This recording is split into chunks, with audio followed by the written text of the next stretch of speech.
ॐ नमस्तस्मै गणेशाय ब्रह्मविद्याप्रदायिने यस्यागस्त्याय ते नाम विघ्नसागरशोषणे वर्णानामर्थसङ्घानां रसानां छन्दसामपि मङ्गलानां च कर्तारौ वन्दे वाणीविनायकौ तद्दिव्यमव्ययं धाम सारस्वतमुपास्महे यत्प्रसादात् प्रलीयन्ते मोहान्धतमसच्छटाः वागीशा यस्य वदने लक्ष्मीर्यस्य च वक्षसि यस्यास्ते हृदये संवित् तं नृसिंहमहं भजे। ॐ नमः परमहंसास्वादित चरणकमलचिन्मकरन्दाय भक्तजनमानसनिवासाय श्रीरामचन्द्राय प्रपन्नपारिजाताय तोत्रवेत्रैकपाणये ज्ञानमुद्राय कृष्णाय गीतामृतदुहे नमः।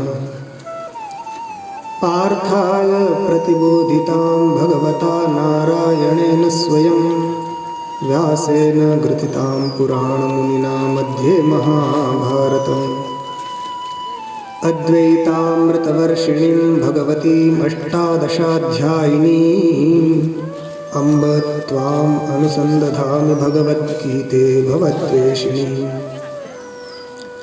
कल्याणानां निधानं कलिमलमथनं पावनं पावनानां पाथेयं यन्मुमुक्षोः सपदि परपदप्राप्तये प्रस्थितस्य विश्रामस्थानमेकं कविवरवचसां जीवनं सज्जनानां बीजं धर्मद्रुमस्य प्रभवतु भवतां भूतये रामनाम। श्रीराम जय राम जय जय राम। जय जय राम। श्रीराम जय राम जय जय राम। श्रीराम जय राम जय जय राम। श्रीराम जय राम जय जय राम। श्रीराम जय राम जय जय राम। श्रीराम जय राम जय जय राम। श्रीराम जय राम जय जय राम। श्रीराम जय राम जय जय राम। श्रीराम जय राम जय जय राम। श्रीराम जय राम जय जय राम। श्रीराम जय राम जय जय राम। श्रीराम जय राम जय जय राम। श्रीराम जय राम जय जय राम। धर्म की जय हो। अधर्म का नाश हो। प्राणियों में सद्भावना हो। विश्व का कल्याण हो। माता की जय हो। गौ हत्या बंद हो। गीता महारानी की जय हो। हर हर महादेव।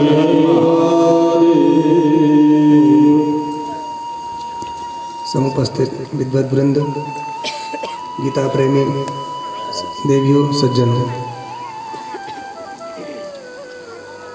कल आपने सुना भगवान ने अर्जुन की जिज्ञासा पर जो उसका उत्तर दिया, दो प्रकार की निष्ठा भगवान ने बताई। अर्जुन ने जो प्रश्न पूछा था कि मेरे श्रेय का जो साधन हो आप उसका उपदेश कीजिए, तो भगवान ने कहा लोकेस्मिन् द्विविधा निष्ठा पुरा प्रोक्ता मया नघ ज्ञान योगेन सांख्यानाम कर्म योगेन योगिनाम। तो दो प्रकार की निष्ठा, सांख्य निष्ठा और कर्म निष्ठा, जिसको ज्ञान निष्ठा भी कहते हैं और कर्म निष्ठा भी कहते हैं। अब इसमें भगवान ने यह बताया कि जो इंद्रियों को वश में रखने का अभिनय करता है मगर मन से उसका चिंतन करता है वह मिथ्याचारी है।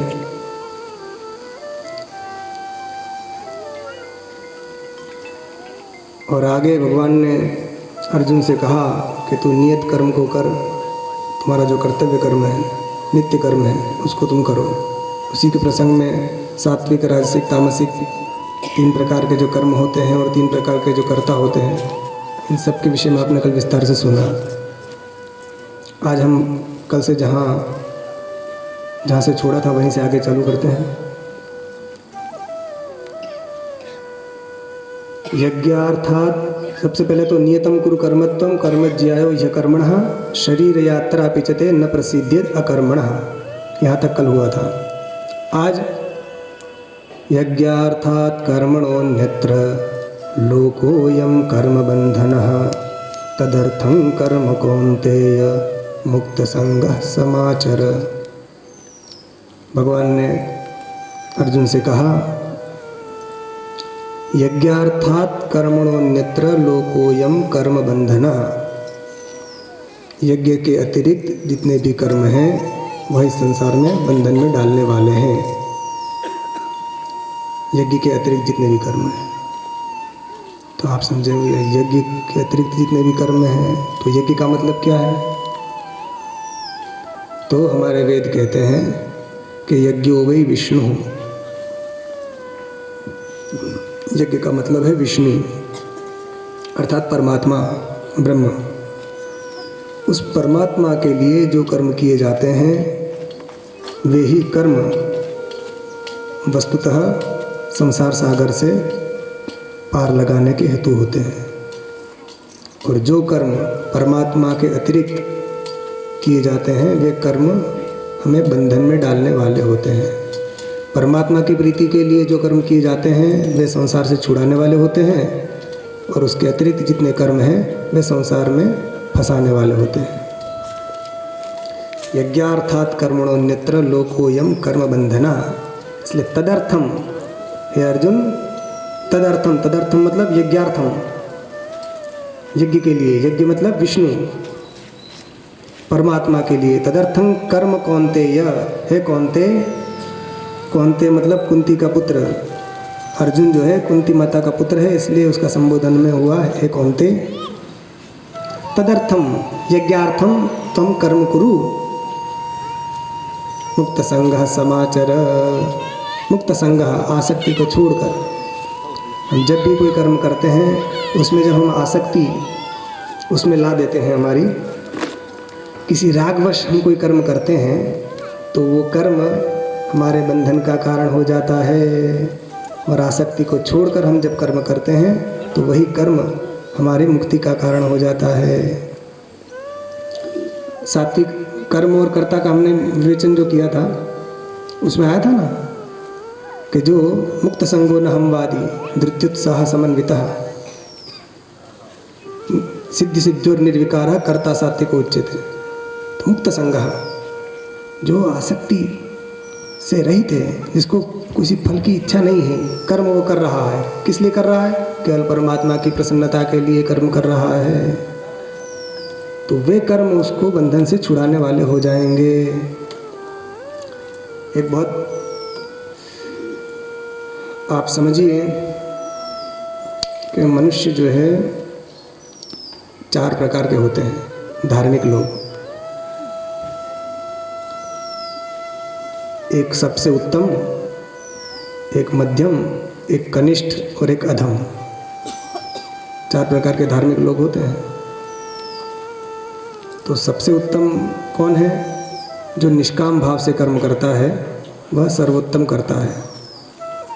जो जिसके मन में किसी भी फल की इच्छा नहीं है, केवल परमात्मा की प्रसन्नता के लिए जो कर्म करता है वह हो गया उत्तम करता। उत्तम धार्मिक व्यक्ति। दूसरा कौन है? जो सकाम कर्म करता है, किसी कामना के वश कोई कर्म करता है, अच्छा काम ही मगर उसमें कामना मिली हुई है। काम तो सब अच्छे कर रहे हैं मगर एक में कामना नहीं है, एक में कामना है। कैसी कामना? हमें पुत्र चाहिए, नौकरी चाहिए, घर चाहिए, है ना, पत्नी चाहिए, पति चाहिए, ये चाहिए, दुनिया भर की जितनी भी इच्छाएं हैं, ये सारी इच्छाएं जो है सकाम, इसको मन में रखकर हम जो कोई कर्म करते हैं ये सब सकाम कर्म हो गए।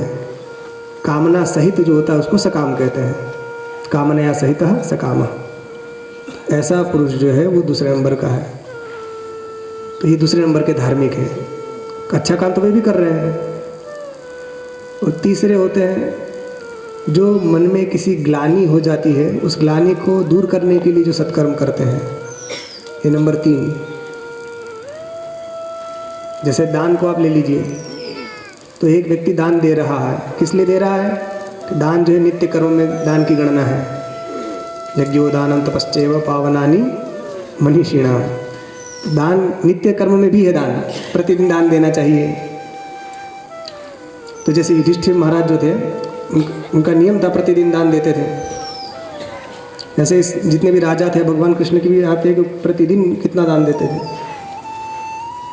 जिसके पास जितनी शक्ति हो, ऐसा नहीं है कि दान मतलब बहुत ही दे, कुछ भी दे। अब जो उत्तम दानी होगा वो क्या करेगा? देने वाले के प्रति बिल्कुल भी उसके मन में स्वार्थ नहीं होगा, कभी मैं इससे मुझे कुछ लाभ हो या मुझे कोई बड़ाई मिल जाए या मुझे कोई सम्मान मिले। पूर्ण रूप से निष्काम, बस दान देना मेरा शास्त्रों ने कहा है, भगवान की प्रीति के लिए मैं दान देता हूँ, तो ये उत्तम कर्ता हो गया। दूसरे वाला दान देता तो है मगर किसी कामना के वश, हमारे ये इच्छा है ये पूरी हो जाए, लो ये लो ये लो, होता है ना। एक बार एक महात्मा जा रहे थे नर्मदा किनारे, तो वहाँ एक वृद्ध महिला आई, वो अमरूद बेच रही थी, बिही। तो महात्मा के पास आई और आके उनको एक फल दिया, वो भला भला उतार उतार उतार उतार कैसे कर करके दे दिया। क्या बहुत अच्छा आशीर्वाद दो, बहुत अच्छा आशीर्वाद दो, और कहके इतनी सारी मांग ली कि ये हो जाए ये हो जाए ये हो जाए। महात्मा ने सोचा कि एक अमरूद उसमें इतना सारा आशीर्वाद। ऐसे भी लोग होते हैं, देते थोड़े हैं और चाहिए बहुत ज़्यादा। तो उत्तम धार्मिक वह है जो निष्काम भाव से कर्म करता है। मध्यम नंबर 2 का धार्मिक वह है जो सकाम भाव से धार्मिक कृत्य करता है। तीसरे नंबर का वह है जो मन में कोई ग्लानि हो जाए, उस ग्लानि को मिटाने के लिए सत्कर्म करता है।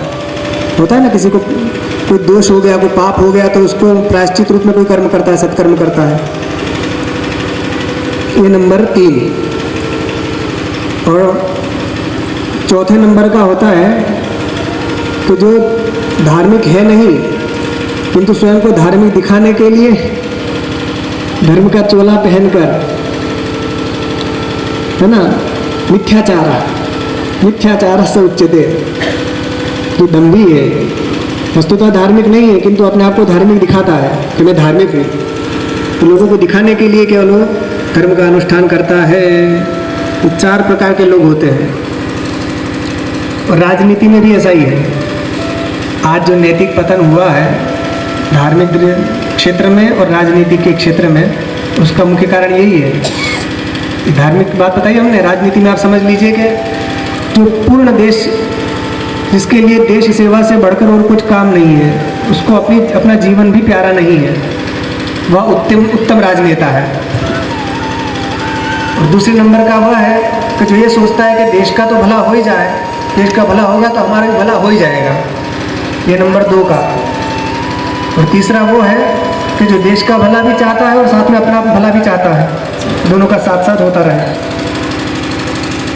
और चौथे नंबर का राजनेता वह है जो चाहता है कि बस हमारा ही हमारा भला हो, देश चाहे भले ही बेच डालो।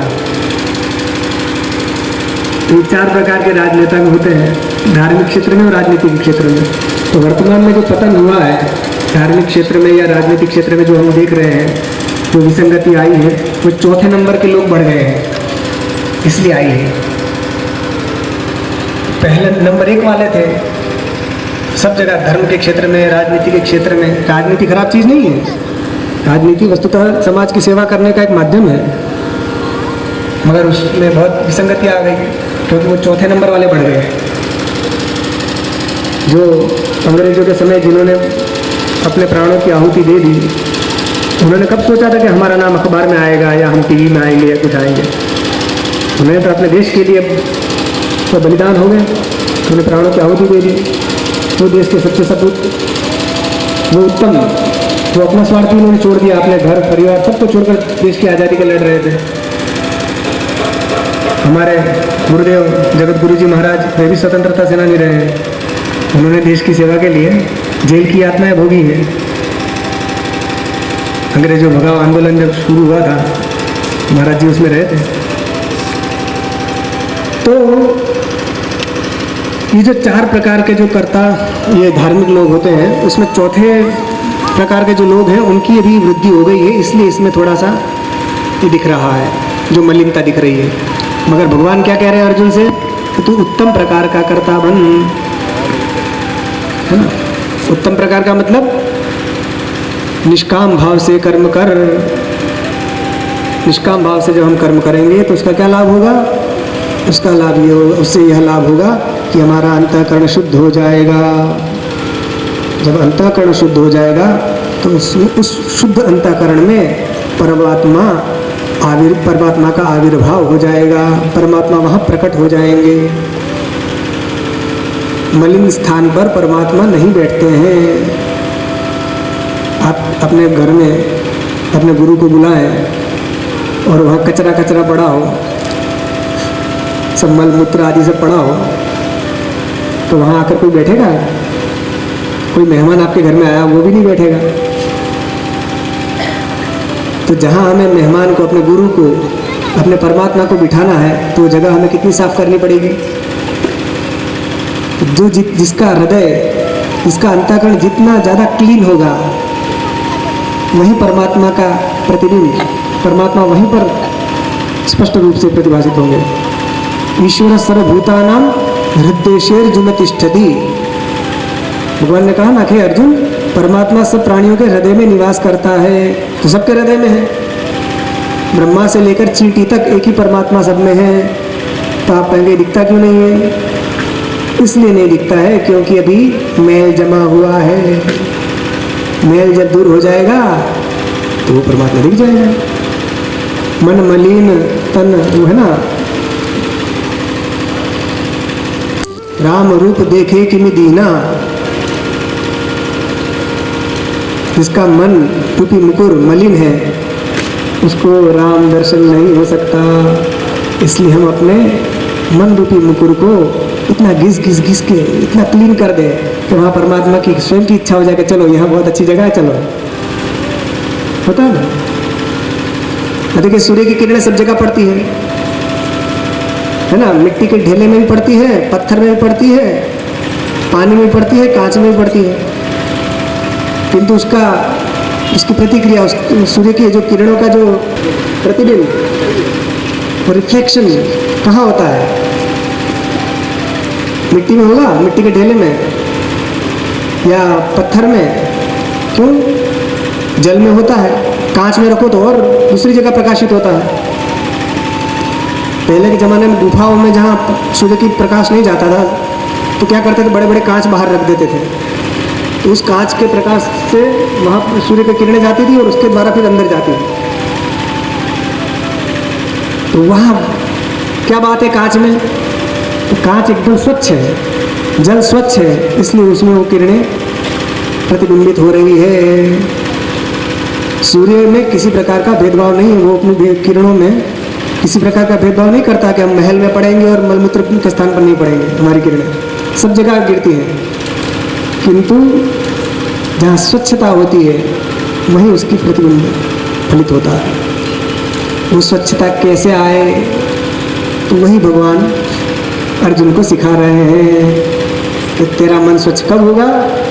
कि तू यज्ञार्थात् कर्मणोऽन्यत्र लोकोऽयं कर्म बंधनः तद तदर्थं कर्म कौन्तेय मुक्त संग समाचर। यज्ञार्थात तुम कर्म करो, यज्ञ के लिए तुम कर्म करो। एक भौतिक यज्ञ भी होता है जिसमें अपने विधि विधान से शास्त्र के अनुसार उसमें आहुति वगैरह दी जाती है, उसका वर्णन भी आगे आएगा। यहाँ तो यज्ञ हो गए विष्णु, विष्णु ही यज्ञ है। उस विष्णु की प्रसन्नता के लिए हम जब कर्म करते हैं तो वे कर्म बांधने की बजाय छुड़ाने वाले हो जाते हैं। एक ही कर्म बांधता भी है और छुड़ाता भी है। ये कैसे होता है?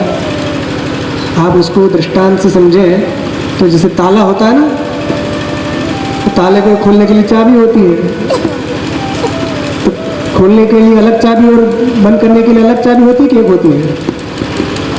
अलग अलग होती है। एक ही से खुल जाता है, एक ही से बंद। अरे वाह! जब एक ही चाबी से ताला खुल भी जाता है और बंद भी हो जाता है। इसी प्रकार कैसे इस तरफ घुमाते हैं तो बंद हो जाता है, ऐसे घुमाते तो खुल जाता है। तो चाबी को घुमाना बस है।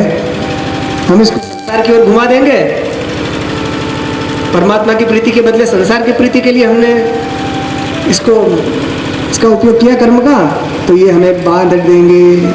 वही परमात्मा की प्रसन्नता के लिए किया, इधर घुमा दिया तो खुल गया, ताला खुल गया, तो अंदर खजाना ही खजाना है। हो गया आप करोड़पति, खजाने के मालिक। तो हमें वो ताला खोलना है। वो ताला खोलने का माध्यम क्या है? निष्काम कर्मयोग। उस निष्काम कर्मयोग का तुम अनुष्ठान करो। यज्ञार्थात कर्मणोन्यत्र। अब आप सोचेंगे कि अर्जुन तो वहाँ था, हम कैसे करें, है ना? तो आप घर में भी ये सब कर सकती हैं। कैसे कर सकती हैं? एक ही काम हम स्वार्थ से करते हैं। जैसे आप समझ लीजिए भोजन बना रहे हैं, तो भोजन बनाते बनाते हम अपना स्वाद का ध्यान रखें, पति देव को छोड़कर अपने स्वाद का ध्यान रखें कि हमें क्या अच्छा लगता है ना? तो वही कर्म, तो वो जो आपकी सेवा नहीं रही है। पहले आप पति को, सास ससुर को, उनको प्रसन्न करने के लिए, क्योंकि उनका धर्म है, नित्य कर्म में आ गया ये। बच्चों की देखभाल करना, है ना, अपने बड़े बूढ़ों को उनका ख्याल रखना, तो वो कर्म आप यदि उनकी सेवा का ही भाव मन में रखकर कर रही है तब ये सात्विक हो गया। और उनकी सेवा को छोड़कर आपने कहाँ पल्ले पड़ गया, रोटी बेल रहे हैं। तो यही कर्म जो है आपका क्रिया तो एक ही है, तब भी रोटी बनानी है और ऐसे भी बनानी है,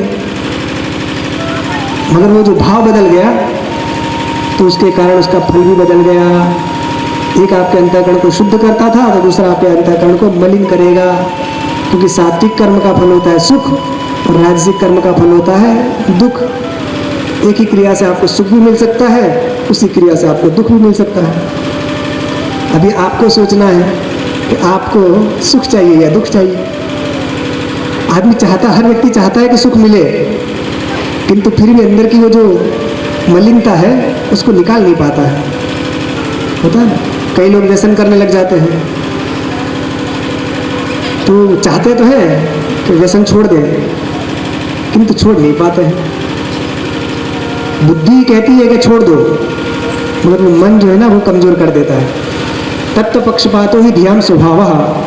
बुद्धि का ये स्वभाव है कि वो तत्व का ही पक्षपात लेती है। आप गलत काम करेंगे तो आपकी बुद्धि तुरंत रोकेगी, ये गलत है, इसको मत करो। फिर रोक रही है तो क्यों कर रहे हैं? क्योंकि वो जो मन है वो राग में आविष्ट रह रहे, चलो कर लो थोड़ा सा। बाहर जाते हैं तो कोई रास्ते में बहुत चीज़ें मिलती है ना खाने वाली, तो बुद्धि कहती है कि मत खाओ, ये खाने से शरीर को जो हानि है, बीमार पड़ जाएंगे। मगर फिर मन ललचा जाता है, चलो फुल्का खा लो। और क्या क्या मिलता है? फुल्का और चाट, भजन में बहुत सारी चीज़ें मिलती है ना, तो मन तुरंत उनको देख कर ललचा जाता है कि हाँ चलो खा लो खा लो। बुद्धि जानती है कि इसको खाने से हानि है, फिर भी वो मन मानता नहीं है, चलो खा लो। ये मन पर नियंत्रण करना है।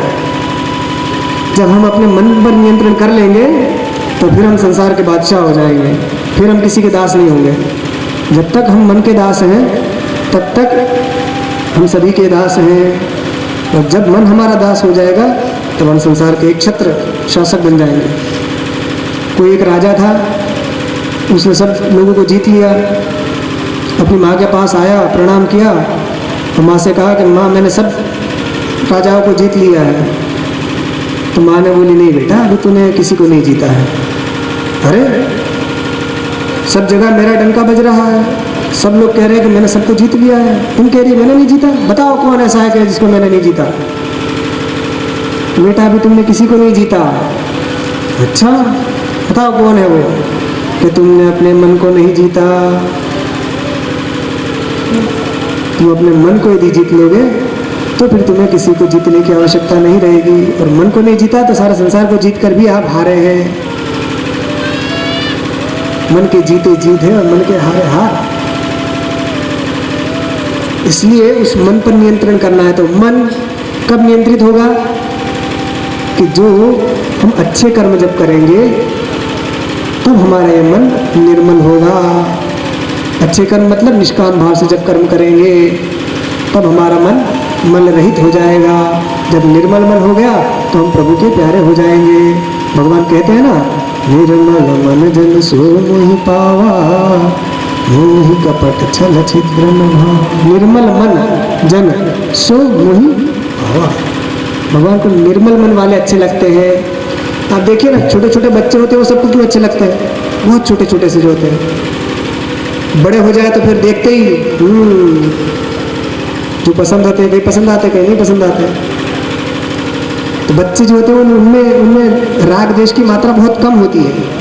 होती भी है तो वो थोड़ी देर के लिए होती है, फिर नष्ट हो जाती है। जैसे जैसे जैसे हम बड़े होते जाते हैं वैसे वैसे राग द्वेष हमारे प्रबल होते जाते हैं। उसने मुझे ऐसा क्यों कह दिया, मैंने उसका क्या बिगाड़ा था, ये दुनिया भर की बातें आ जाती हैं। इसलिए हमें सबसे पहले ये करना पड़ेगा कि यज्ञार्थात् कर्मण्यत्र लोकोऽयं कर्म बंधनः तदर्थं कर्म कौन्तेय मुक्त संगः समाचर। यज्ञार्थात् कर्म करने पड़ेंगे। परमात्मा की प्रसन्नता के लिए हमें कर्म करना पड़ेगा। जब हम ये करेंगे तो हमारा मन निर्मल हो जाएगा। निर्मल मन में परमात्मा कहीं और नहीं है, कहीं और से आकर बैठ जाएगा। वो आपके हृदय में अभी से निवास करता ही है, पहले से ही है। कैसे? आप समझ लीजिए एक घड़ा है, उस घड़े में आप बहुत सारी चीज़ें डाल दीजिए, कूड़ा कचरा जितना दुनिया भर की चीज़ें डालना हो, घड़ा भर गया। अब आप कहें कि उस घड़े में हमें आकाश भरना है, घड़े के अंदर आकाश आपको भरना हो, आपको क्या करना पड़ेगा? घड़े के अंदर हमें ये आकाश भरना है तो घड़े के अंदर जो चीज़ें रखी हुई हैं उनको बाहर निकालना पड़ेगा ना। तो जैसे जैसे हम चीज़ें बाहर निकालते जाएंगे तो क्या होगा? आकाश बढ़ता जाएगा। तो वस्तुतः आकाश भर नहीं रहा, आकाश तो है ही अंदर। चीज़ें हमने निकाल दी तो घड़ा आकाश से परिपूर्ण हो गया, तो हमने आकाश को घड़े में भर लिया। तो ऐसे परमात्मा आकाश के समान है। हमने अपने मन में काम, क्रोध, लोभ, मोह, मद, मत्सर आदि जो कचरा, कूड़ा कचरा सब भर रखा है। इस कचरे को हम जैसे जैसे निकालते जाएंगे वैसे वैसे परमात्मा, आकाश रूपी परमात्मा वो अभिव्यक्त होता जाएगा। और जब वो विराजमान हो गए फिर तो आनंद ही आनंद, फिर दुख का नामो निशान नहीं रहेगा। इसलिए भगवान ने कहा कि तुम परमात्मा की प्रीति के लिए तुम कर्म करो, आसक्ति का त्याग करके निष्काम भाव से तुम कर्म करो। तो महाराज आपने यज्ञ की बात की, यज्ञ क्या होता है, यज्ञ की रचना किसने की, कैसे हुआ? तो भगवान कहते हैं सह यज्ञ प्रजा सृष्ट्वा पुरोवाच प्रजापतिः अनेन प्रसविष्यध्वमेष वस्तुष्ट कामधुक्। सह यज्ञ प्रजा सृष्ट्वा, जो प्रजापति हैं उन्होंने सह यज्ञा प्रजा सृष्ट्वा, यज्ञों के सहित ये सारे प्रजा की सृष्टि की है। मनुष्यों की रचना जो की यज्ञों के सहित की है। और उन मनुष्यों को क्या कहा परमात्मा ने? अनेन प्रसविष्यध्वम् एष वस्तुष्ट कामधुक्। तुम यज्ञ करो और इसी यज्ञ के द्वारा तुम्हारी अभिवृद्धि होगी। यही तुम्हारी सब इच्छाओं को पूर्ण करने वाला होगा। का यज्ञ करो। तो वो कौन सा यज्ञ? वो भौतिक यज्ञ की बात है, जो विधि विधान से कुंड निर्माण करके ब्राह्मणों को बुलाकर यज्ञ में आहुति दी जाती है वैदिक मंत्रों से, वो वाला यज्ञ की बात है। उस यज्ञ में सबका अधिकार नहीं है, उसमें केवल सवर्णों का अधिकार है। सवर्णों में भी जिनका यज्ञोपवीत संस्कार हुआ हो उनका, और यज्ञोपवीत संस्कार में भी जो विधि विधान से उसका पालन करते हैं उसका। जनेऊ हुई तो फिर जनेऊ का पालन भी करना चाहिए ना, उन्हीं का केवल अधिकार है। तो मंत्र के द्वारा उसमें आहुति दी जाती है। तो मंत्र किसे कहते हैं? मंत्र कहते हैं प्रयोग समवेतार्थ स्मारकाः मंत्राः। प्रयोग समवेतार्थ स्मारकाः मंत्राः। प्रयोग कहते हैं अनुष्ठान, उससे समवेत मतलब संबंधित, और अर्थ मतलब द्रव्य और देवता, उनके जो स्मारक है वो मंत्र है। अनुष्ठान से संबंधित जो द्रव्य और देवता है उनका स्मरण कराने वाले जो हैं उसको मंत्र कहते हैं। ये मंत्र की वो है, ये अपने काम का नहीं है अभी। तो उन मंत्रों से आहुति दी जाती है। तो मंत्र के अधीन देवता रहते हैं, मंत्राधीनश्च देवताः।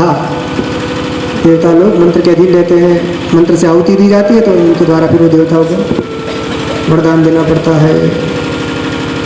सह यज्ञः प्रजा सृष्ट्वा पुरोवाच प्रजापति अनेन प्रसविष्यध्वम एष वस्तुष्ट कामधुक्। इस यज्ञ के द्वारा तुम्हारी सारी मनोकामनाएं पूर्ण होंगी।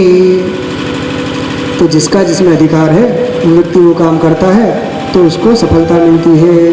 अनधिकृत व्यक्ति कुछ कार्य करता है तो उसको सफलता नहीं मिलती है और हानि और हो जाती है। एक जगह घोड़ों की नाल ठुक रही थी। घोड़ों की नाल वो होता ना नीचे, नाल ठुक रही थी। एक मेंढक पहुंच गया, मेरी भी ठोक दो। मना किया, नहीं नहीं तो नहीं ठोक ही दो। खिला लाकर ठोका, पेट से आर पार वही हो गया, राम राम। अरे भैया वो घोड़े का काम की चीज़ तुम्हारे काम की नहीं थी, उसको दौड़ना है, तुम्हें तो कूदना है, फुदकना है। ऐसे ही एक बार क्या हुआ, शेरनी के बच्चे उन्होंने कहीं हाथी को देख लिया तो उस पर आक्रमण करने के लिए जाने लगे। तो एक सियार, लड़ैया क्या बोलते हैं यहाँ, सियार, वो सियार का बच्चा था वहाँ, वो भी कहने मैं भी जाऊँगा मारने के लिए। तो शेरनी ने कहा बेटा रहने दो, तुम नहीं कर पाओगे। नहीं मैं क्यों नहीं कर सकता, जब वो कर सकते मैं भी कर सकता हूँ, सब समान है, सब एक चीज़, सब कर सकते हैं। मना किया बेटा मत जाओ, नहीं हम कर सकते हैं, ठीक है जाओ। तो गए तो वहाँ शेर के बच्चे थे, वो तो लड़ रहे थे उससे, हाथी से। और ये जैसे पास में गया सियार तो उसने हाथी ने सूंड में लपेट के पैर के नीचे डाल के कुचल दिया। वही वहाँ उनका राम राम हो गया। जो जिस कार्य को करने में समर्थ होता है वह व्यक्ति यदि वो कार्य करता है तो सफलता मिलती है, और अन्यथा करने पर उसका विपरीत परिणाम होता है। इसीलिए जिसका जो अधिकार है उसको वो कर्म करना चाहिए। किसी भी चीज़ से किसी को रोका जाता है इसका मतलब ये नहीं है कि आप वो काम आपको है कर रहे हैं, आपको तुच्छ कर रहे हैं, ऐसा कुछ नहीं है। वो केवल आपके लिए हानिकारक है, आपको उसमें लाभ नहीं है, इसलिए नहीं करना है, और कोई इसमें वो नहीं है। तो और सब काम सब नहीं कर सकते। जैसे अपने यहाँ 4 वर्ण है, ब्राह्मण क्षत्रिय वैश्य शूद्र, ठीक है। तो यज्ञ में जो अधिकार है वो सवर्णों को दिया गया, आहुति वाला। तो उसमें ब्राह्मण के लिए जो यज्ञ है वो क्षत्रिय नहीं कर सकता, क्षत्रिय के लिए जो है वो वैश्य नहीं कर सकता। जैसे वाजपेयी यज्ञ है उसमें ब्राह्मण का अधिकार है। बृहस्पति स्तव, बृहस्पति याग होता है उसमें ब्राह्मण करेगा, वो क्षत्रिय नहीं कर सकता, वैश्य नहीं कर सकता। और एक राजसूय यज्ञ है वो राजा कर सकता है। राजा राजसूय ने यज्ञ वो ब्राह्मण भी नहीं कर सकता वो यज्ञ, न वैश्य कर सकता है। इसी प्रकार वैश्य स्तोम नाम का यज्ञ है वो वैश्य ही कर सकता है, ब्राह्मण क्षत्रिय नहीं कर सकता। तो सबका अलग अलग रहता है ना। डिपार्टमेंट, आप ऑफिस में जाइए, ऑफिस में भी सब अलग अलग रहता है ना। डिपार्टमेंट ऑफिसर भी अलग अलग होते हैं, ये इस पोस्ट पर है, ये वो दूसरे पोस्ट पर है, तीसरे पोस्ट पर, सबका अलग अलग विभाग है। तो जिसका जो अधिकार है वो काम कर सकता है। जैसे मंत्री आप ले लीजिए, भारत सरकार में एक वित्त मंत्रालय होता है, एक विदेश मंत्रालय होता है, एक गृह मंत्रालय होता है, सबके अधिकार बटे बटे हुए हैं। तो गृह मंत्री जो है वो वित्त मंत्री के कार्य में हस्तक्षेप नहीं कर सकता, वित्त मंत्री जो विदेश मंत्री के कार्य में हस्तक्षेप नहीं करेगा। सब अलग अलग है ना, अपनी अपनी ड्यूटी का पालन सब अच्छी तरह से करेंगे तो क्या होगा, तो वो अपने क्षेत्र के अच्छे माने जाएंगे। और अपना कार्य न करे ठीक से और दूसरे में हस्तक्षेप करे तो मंत्री पद जाने की संभावना रहती है, कब निकाल दें, होता है ना। ऐसे परमात्मा ने सबको एक ड्यूटी के सहित भेजा। जैसे एक नारी है तो वो घर में किसी की पत्नी है और वो किसी की पुत्री भी है, किसी की माँ है, सब है। तो वो उसका जो अधिकार है उस अधिकार क्षेत्र में रहकर जो काम करेगी तब तो वो अच्छी गृहिणी मानी जाएगी। और अपने अधिकार क्षेत्र से बाहर काम करेगी तो अच्छी गृहिणी नहीं मानी जाएगी। तो घर में फिर झगड़े होने शुरू हो जाएंगे। शांति के लिए अपने अपने क्षेत्र में रहना चाहिए। इसलिए कहा स यज्ञ प्रजा सृष्टा पुरोवाच प्रजापति अनेन प्रसविष्यद्वमेशमुस्तिष्ठ कामदुत्। ये तुम्हारी सारी कामनाओं को पूर्ण करेगा। कैसे करेगा? यज्ञ, यज्ञ तो जड़ है, यज्ञ एक क्रिया है ना। तो जड़ से फल की प्राप्ति कैसे होगी? फल तो चेतन से मिलता है ना, जड़ से फल नहीं मिलता। तो कहा देवान भावयता नेह ते देवा भावयन्तु वः परस्परं भावयन्त श्रेयः परमवाप्स्यथ। क्या कहा? इस यज्ञ के द्वारा तुम आराधना करो। किसकी आराधना करें? तो देवताओं की आराधना करो। उससे क्या होगा कि देवान भावयता नेना अनेना देवान भावयत। इस यज्ञ के द्वारा तुम देवताओं को भावयत मतलब वर्धयत। भावयत का मतलब है वर्धयत, उनको बढ़ाओ, उनकी अभिवृद्धि करो। यज्ञ के द्वारा देवताओं की अभिवृद्धि करो। क्या होगा उससे? ते देवा भावयन्तु वः। यज्ञ से संतुष्ट हुए वे देवता तुम्हें भी इच्छित पदार्थ देकर तुम्हारी अभिवृद्धि करेंगे। परस्परम भावयन्तः श्रेयः परमवाप्स्यथ। और परस्पर एक दूसरे का उपकार करते हुए अंत में तुम परम कल्याण के भागी बनोगे। जो यज्ञ आदि आहुति दी जाती थी उससे देवता भी परिपुष्ट होते हैं। इसलिए उनके निमित्त जो कर्म किया जाता है तो स्वाभाविक है ना। यहाँ पर भी आप लोक में देख लीजिए, आप किसी की सहायता करते हैं तो आपकी मुसीबत आती है आप पर, तो वो लोग सहायता करते हैं कि नहीं? और किसी की मुसीबत के समय हमने सहायता ना की हो तो आपकी मुसीबत आएगी तो और हंसेगा, चलो अच्छा फंसा। जिसकी हमने सहायता की है तो मुसीबत के समय हमारे साथ खड़ा रहेगा, नहीं उन्होंने हमारा उस समय साथ दिया था, हमें भी कुछ करना चाहिए। इसलिए देवताओं की आराधना करने पर देवता तुम्हें इच्छित फल की प्राप्ति कराएंगे। इस प्रकार दोनों एक दूसरे का हित करते हुए अंत में परम श्रेय को प्राप्त करोगे। कैसे करोगे? वही चित्त शुद्धि के द्वारा। केवल देवताओं की प्रसन्नता के लिए यदि हम कर्म करेंगे तो हमारा अंतःकरण शुद्ध हो जाएगा। देवताओं में बहुत कैटेगरी होती है। हाँ, उच्च नीच तारतम्य आदि आप समझ लीजिए। उपनिषद में आता है कि युवा स्यात् साधु युवा अध्यायितो आशिष्टो दृष्टो बलिष्ठः तस्य पृथ्वी सर्ववित्तस्य पूर्णा स्यात् से एको मानुष आनंदः। मनुष्य का आनंद कितना है कि जो युवा हो, आशिष्ट हो, बलिष्ठ हो, शरीर में कोई रोग ना हो, सारी पृथ्वी पर एक छत्र जिसका शासन हो, ऐसा जो राजा है ये मनुष्य का सबसे अधिक से अधिक आनंद ये है। सारी पृथ्वी जिसके वश में हो, इससे 100 गुना आनंद होता है मनुष्य गंधर्वों का। उससे भी 100 गुना आनंद होता है देव गंधर्वों का।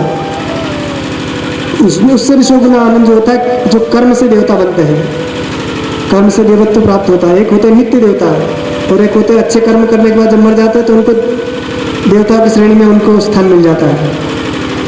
उनको एक कर्म देवता वो कहते हैं उनको। और एक आजान देवता होता है। आजान मतलब देवता के वही जन्मते हैं। जैसे इंद्र का पुत्र है जयंत, तो देवता का ही पुत्र है, तो आजान जन्म से ही देवता है। और इसके अलावा एक प्योर शुद्ध देवता होते हैं, जैसे अग्नि है, वायु है, सूर्य है, चंद्र है। ये सृष्टि के प्रारंभ से लेकर अंत तक रहते हैं, लोगों का कल्याण करते हैं। ये इनको सब वेद शास्त्र का भी पूर्ण ज्ञान होता है और लगभग सब ब्रह्म साक्षात्कार संपन्न होते हैं ये।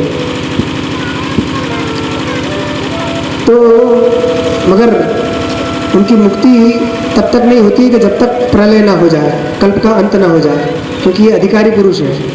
यावत अधिकारम अवस्थिति आधिकारिकाणाम, ये ब्रह्म सूत्र है।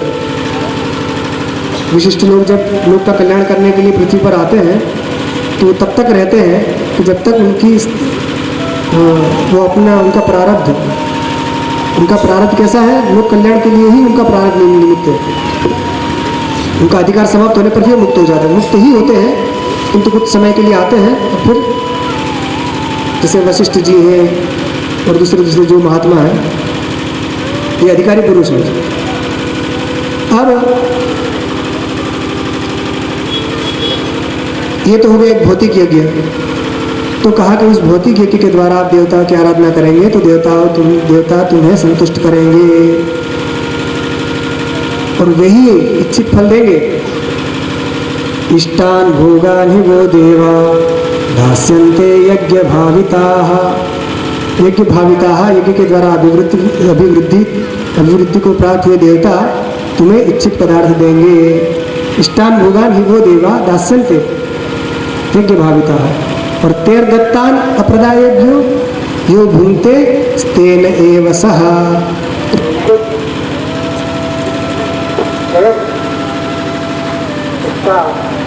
उपभोग करता है वह स्तेन है। स्तेन मतलब चोर। देवताओं की दी हुई चीज को उनको दिए बिना जो स्वयं के लिए उपयोग में लाता है वह चोर है। इसलिए देवता मतलब परमात्मा के द्वारा सारे देवता नियुक्त किए गए हैं। उनके द्वारा जब वृष्टि होती है उसी से अन्न होता है, उसी से फिर वस्त्र आदि जितने पदार्थ होते हैं सब होता है। तो सबसे पहले उनको अर्पित किया जाता है। उसको करने के बाद जब हम उसका उपयोग करते हैं तब वह सात्विक हो जाता है। इसलिए देवता की आराधना करने पर भी देवता आपको फल देंगे।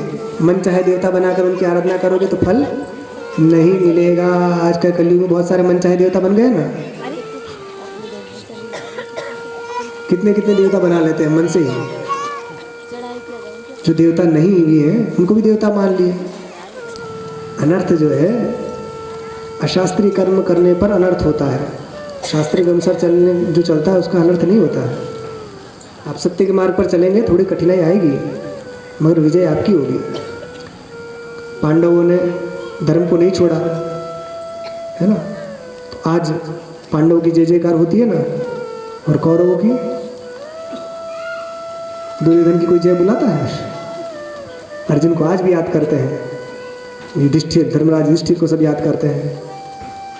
पुण्य श्लोको नलो राजा पुण्य श्लोको युधिष्ठिरा। पुण्य श्लोकों में युधिष्ठिर की गणना होती है।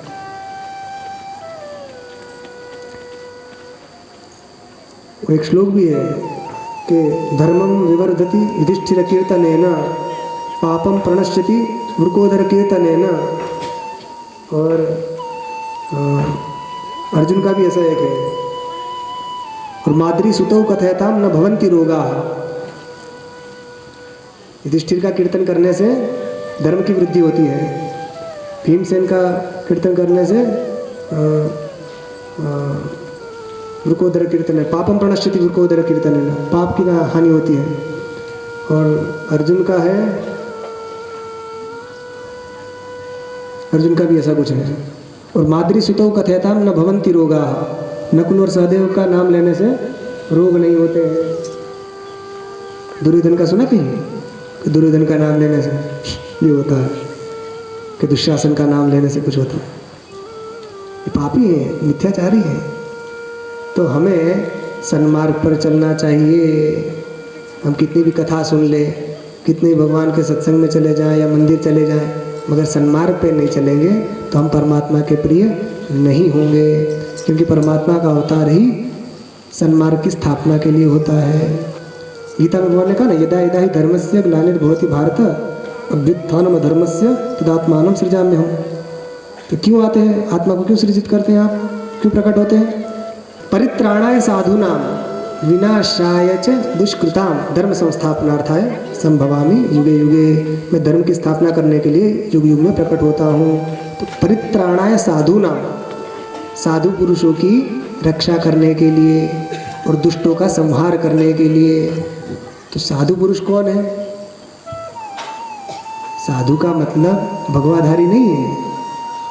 साधु का मतलब भगवान शंकराचार्य जी ने अपने भाष्य में लिखा, साधु नाम सन्मार्गस्थानाम, जो सन्मार्ग पे चलने वाले हैं उन साधुओं की रक्षा करने वाला, रक्षा करने के लिए मैं आता हूँ। तो सन्मार्ग क्या है कि जो शास्त्र ने जो बताया हुआ मार्ग है वह सन्मार्ग है। तो उन साधु की मतलब सज्जनों की, वो गृहस्थ भी हो सकता है, भगवाधारी ही नहीं। तो उन सज्जनों की रक्षा करने के लिए और दुष्टों का नाश करने के लिए मैं अवतार लेता हूँ, ये बात है। तो हम वैसा कार्य करें कि जिससे परमात्मा प्रसन्न हो। और हम अभी बताया ना, निष्काम कर्म करेंगे तो अंतःकरण शुद्ध होगा। एक कौवा ताड़ के वृक्ष पर जाकर बैठ जाओ, उसी समय फल गिर गया, वो कहे कौवा ने मैंने गिराया। अरे भाई, कर्मों का फल परमात्मा ही देते हैं। फलमतः उपपत्तेः ब्रह्मसूत्र है, परमात्मा से ही फल की प्राप्ति होती है। कोई मनुष्य कर्मों का फल नहीं दे सकता।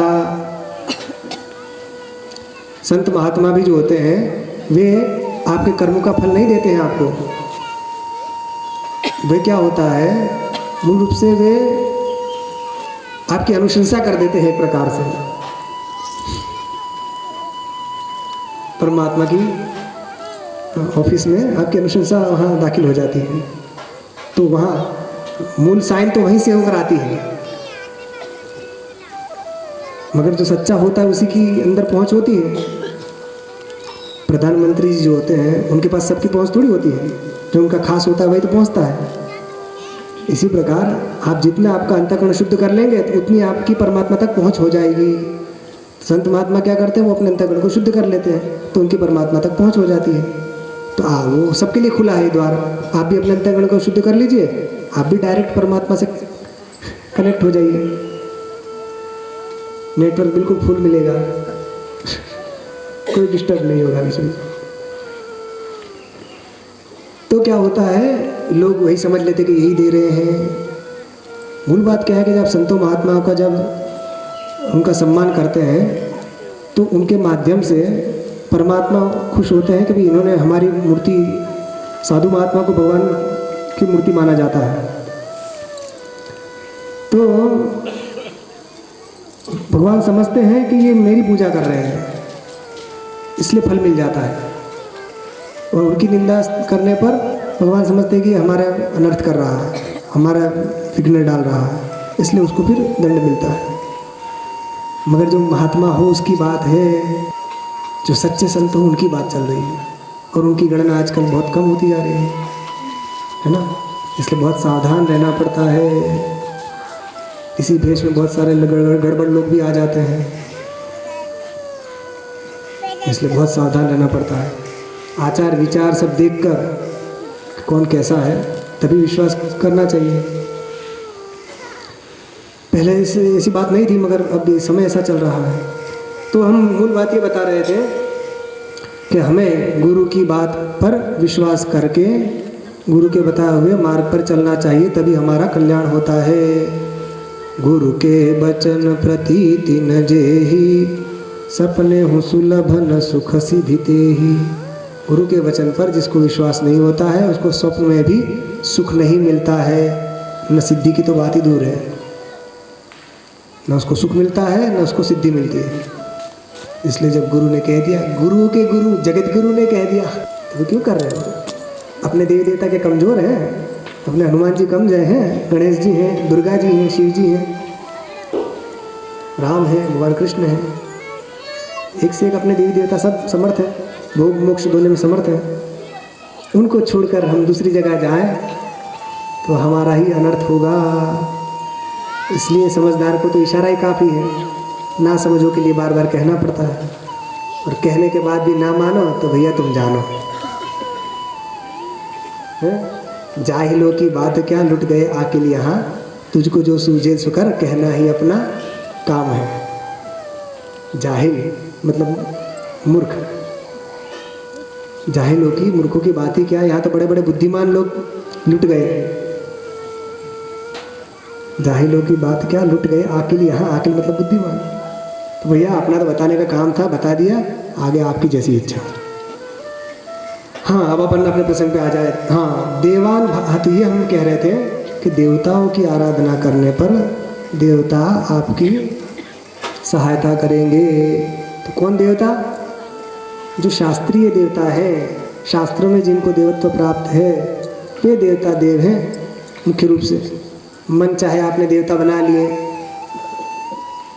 उससे काम नहीं चलेगा, क्योंकि उसका फल ही नहीं मिलेगा। निष्फल कर्म करने से लाभ क्या है? आप समझ लो कि यहाँ रेगिस्तान हो जहाँ पर, और आप क्या हम यहाँ कुआं बनाएंगे। रेगिस्तान में आप कहो कि हम वहाँ कुआं खोद रहे हैं या तालाब खोद रहे हैं, पानी है नहीं नीचे, 100 फुट नहीं 1000 फुट तक पानी नहीं है जहाँ। अब आप खोदने किसी में मेहनत, किसी में आपको क्या मिलेगा? निरर्थक ही आपका क्या है ना सारा श्रम। तो वहाँ खोदो जहाँ पानी है। पहले परीक्षण होता है ना, जहाँ भी पानी है कि नहीं उसके लिए यंत्रों से ही परीक्षण होता है। पहले जो कुछ ऐसी प्रक्रिया भी होती थी कि लकड़ी की ऐसा वी आकार का लकड़ी लेकर जाते थे और कई प्रकार की चीज़ें होती थी, पता कर लेते कि यहाँ पानी है, फिर वहाँ खोदेंगे तो हमारी मेहनत सफल हो जाएगी। कुछ ही फुट खोदने के बाद पानी आ गया, और जहाँ पानी नहीं, खोदते रहो खोदते रहो खोदते रहो। एक साधे सब सधे, सब साधे सब जाए। एक को साधने पर सब सकता है, बाकी सब गड़बड़ हो जाता है। एक व्यक्ति था, वो कहता था हम बहुत पूजा पाठ करते हैं, इसकी ढेरों सारे के नाम बता दिए कि इसकी आराधना करते हैं, उसकी आराधना करते हैं, कि हमें फल क्यों नहीं मिल रहा है। तो महात्मा ने कहा अच्छा, उसका उत्तर देते हैं। पहले तुम्हारे घर में फावड़ा और कुदाड़ी क्या क्या रहता है वो खोदने के लिए, वो लाओ। उसके घर के आगे जो है लगा खोदने, खोदते खोदते एक फुट के 2-2 फुट के गड्ढे हो कर दिए बहुत सारी जगह। तो उसने पूछा, अरे महात्मा जी क्या कर रहे हो? कहा कि देख नहीं रहा मैं, यहाँ खोद रहा हूँ। किस लिए खोद रहे हो? कि पानी के लिए। कह रहे ऐसे कोई पानी निकलता है? कि क्यों नहीं निकलेगा? कि 2-2 फुट हर जगह खोदा है तो पानी थोड़ी निकलता है। तो कैसे निकलता है? एक ही जगह खोदा तो निकलेगा। तो उन्होंने पूछा अच्छा एक ही जगह खोदने से निकलता है? हाँ। कि तू काहे सब जगह मुँह मार रहे है, कहीं साईं के पास जा रहे हो, कहीं वहाँ जा रहा है, कहीं वहाँ जा रहा है, एक जगह रहो तब सफलता मिलेगी। पढ़ाई में भी जिसको डॉक्टर बनना है तो डॉक्टर की पढ़ाई करेगा ना, फिर इंजीनियरिंग में क्या चल रहा है उसको क्या लेना देना, या LLB वो वकीलात में क्या करना है उसको क्या, एक ही चीज़ जो पढ़ेगा तब तो उसमें सफलता मिलेगी उसको। वहाँ भी जाए, वहाँ भी देखे, उसकी परीक्षा, उसके एग्ज़ाम क्या आने वाला, हमें क्या लेना देना, हमें तो अपना काम करना है। ऐसे जो हमारे सनातन देवी देवता जो बता दिए हमारे शास्त्रों ने, उसकी आराधना करने पर हमें फल मिलेगा। तो जो बुद्धिमान होगा वो तो समझ जाएगा, उन्होंने नहीं समझा तो भैया हरी हरी। इसलिए देवताओं की आराधना करने पर वे आपको इच्छित फल देंगे, और उनको दिए बिना आपने यदि उसका उपभोग कर लिया तो क्या होगा? आप चोर माने जाएंगे, है ना। तेर दत्ता न प्रदायेभ्यो यो भुंक्ते तेन एव सह। उस तेन है, चोर है। यहाँ तक कहा गया है शास्त्र में, यावत ब्रियेत जठरम तावत सत्वम ही देहिनाम अधिकम योगी मन्येत सस्तेनो दंडमर्हति। जितने में हमारा गुजारा हो जाए उससे अधिक व्यक्ति यदि कुछ स्वीकार करता है तो वह चोर है, वो दंड का पात्र है। वहाँ तो कह दिया जठर में जितना आ जाए उतना ही, उतने ही आपका अधिकार है। मगर उसको यदि इतनी व्याख्या यदि आपको बिल्कुल कठिन लग रही हो तो जितने में आपकी घर गृहस्थी चल जाए उससे ज़्यादा इकट्ठा करना ये चोरी है। आप समझिए, आपके पास कोई चीज़ है तो उसको बांट कर खाना चाहिए। आपके घर में अच्छे अच्छे पकवान बन रहे हैं, बहुत अच्छी बात है। आप रोज़ हलवा पूड़ी खा रहे हैं, वो अच्छी बात है। मगर पड़ोस में भी चूल्हा जला के लिए थोड़ा देख लेना चाहिए। पड़ोस वाले को भी, उनके वहाँ रोटी की व्यवस्था है कि नहीं, कोई गरीब के यहाँ, वो उनके यहाँ व्यवस्था नहीं है तो आपको अच्छा खाने का अधिकार नहीं है। आपके पड़ोस में भूखे रहते हो तो आपको अच्छा अच्छा खाने पहनने का अधिकार नहीं है। उनका भी थोड़ा ध्यान रख लो भाई, उनको भी रोटी की व्यवस्था हो जाए, ऐसा कर लो। आपके पास है तो अच्छी बात है। मगर आदमी आज कैसा हो गया है, दूसरों का हड़पने में उसको आनंद आता है। पास में है कि नहीं कोई देखता ही नहीं, इतना स्वार्थ में वो हो गया है। तो हमें स्वार्थ से थोड़ा हटकर अपने आसपास भी ध्यान रखना चाहिए, तब हम अच्छे भारतवासी माने जाएंगे। कम से कम भारत का तो ये सिद्धांत है, विदेशों की नहीं हम जानते हैं। और अपने यहाँ जो धार्मिकता है उसमें तो इसका पालन होता है। पहले तो बहुत होता था, अभी भी होता होगा। तो यदि आपको चोर नहीं बनना है, देखो ना, चोर मतलब वो इस लोक में भी निंदित हो जाता है और शास्त्र के द्वारा भी निंदित है, उसका परलोक भी बिगड़ जाता है। तो देवताओं ने हमको कैसे दिया, तो उसकी व्याख्या भी आएगी, हम बताएंगे। अन्नाद भवन्ति भूतानि वाला। उसके पहले एक और श्लोक आया, यज्ञ शिष्टाशिनः सन्तो मुच्यन्ते सर्वकिल्बिषैः भुञ्जते ते त्वघं पापाः ये पचन्त्यात्मकारणात्। यज्ञ शिष्टाशिनः सन्तो मुच्यन्ते सर्वकिल्बिषैः। जो यज्ञ से अवशिष्ट बचा हुआ पदार्थ है उसको स्वीकार करता है तो उसके सारे पाप धुल जाते हैं। तो एक तो यज्ञ वाला भौतिक यज्ञ वाला जो था, आहुति वाला, और दूसरा यज्ञ परमात्मा को समर्पित करके जो हम लेते हैं, ग्रहण करते हैं। तो जो भी आपके घर में बने तो पहले भगवान को भोग लगाना चाहिए, फिर उसको स्वीकार करना चाहिए। और उनको देखकर दिखाना है तो है, और क्या करना है। वो कहाँ खा जाएगी भगवती या देवता, कहाँ खा जाते हैं, दिखा के खा लो। ददाति प्रति गृह्णाति नान्यथेषा प्रसिद्धति। दिखा के ले लो भैया। तो भगवान को भूख लगाओ और उनको प्रेम से खिलाओ और फिर उसको लो, तो उससे क्या होता है, उसके सारे पाप धुल जाएंगे। उसमें मधुरता भी आ जाती है। भगवान को भोग लगाकर आप यदि कोई पदार्थ लेते हैं तो उसमें एक अलग प्रकार की मधुरता आ जाती है, उसके दोष दूर हो जाते हैं। क्योंकि अन्न जो उत्पन्न करने से हमारी थाली तक आने तक उसमें दोष ही दोष होते हैं। किसान जब बीज बोता है तो धरती का सीना चीरता है, इसमें बीज बोता है, उसमें कितने कीटाणु मारने के लिए कितनी दवाई डालता है, बढ़ता है तब भी कितनी दवाई डालनी पड़ती है, कितने पशु पक्षियों को उसको भगाना पड़ता है, मारना पड़ता है, फिर बेचने तक, हमारी थाली में आने तक कितने उसमें पाप होते हैं, बहुत सारे दोष होते हैं। ये सब दोष जो है भगवान को समर्पित करने से भी वो दूर हो जाएंगे। उसकी भी एक प्रक्रिया है, वो भी बताते हैं इसमें। तो भुंजते ते त्वघं पापाः ये पचन्ति आत्मकारणात्। आत्मकारणात् ये पचन्ति ये पापा भुंजन्ति। जो केवल अपने लिए बनाता है वो पाप को खाता है। कई लोग होते हैं ना, केवल अपने लिए बना के खा लेते हैं, दूसरों की तो बात छोड़ियो, भगवान की बात छोड़ो, किसी के लिए नहीं, अपने अपने जो बात है अपने लिए अच्छा बना के चुपके चुपके से खा लिया, ये पाप है। भुंजते ते त्वघं पापाः, वो अन्न नहीं खा रहा है, पाप खा रहा है। ये पचन्ति आत्मकारणात्, केवल स्वयं के लिए जो पकाता है। इसलिए आप देखिए पहले के ज़माने में जब बलि विश्वदी और सब क्रिया होती थी उससे भी शुद्धि होती थी। अपने यहाँ 5 प्रकार के पाप होते हैं जो हम प्रतिदिन होते हैं, वो प्रत्येक व्यक्ति से होते हैं, महिलाओं से खास। कौन कौन से 5 पाप हैं? पंचसूना गृहस्थस्य चुल्लीपेषण्युपस्करः खण्डनीचोदकुम्भश्च बध्यते यास्तु वाहयन्। ये 5 कौन कौन से हैं? पंच सूना, सूना मतलब पाप के स्थान है। गृहस्थ से, गृहस्थ व्यक्ति को ये 5 पाप होते ही रहते हैं प्रतिदिन। कौन कौन से? चुल्ली, पेशणी, उपस्कर, कंडनी और उदकुंभ। आ गया ना समझ में? नहीं आया? अच्छा। तो चुल्ली मतलब चूल्हा है ना।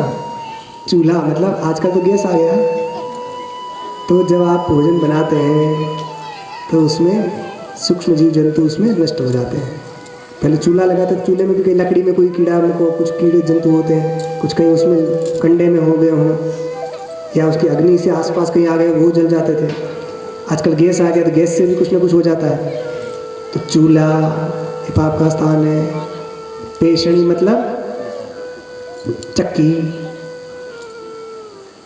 जिसमें आटा पीसा जाता है। तो पहले तो महिलाएं उठ के 4 बजे उठ के अपने आटा पीसती जाती थी, भजन गाती जाती थी।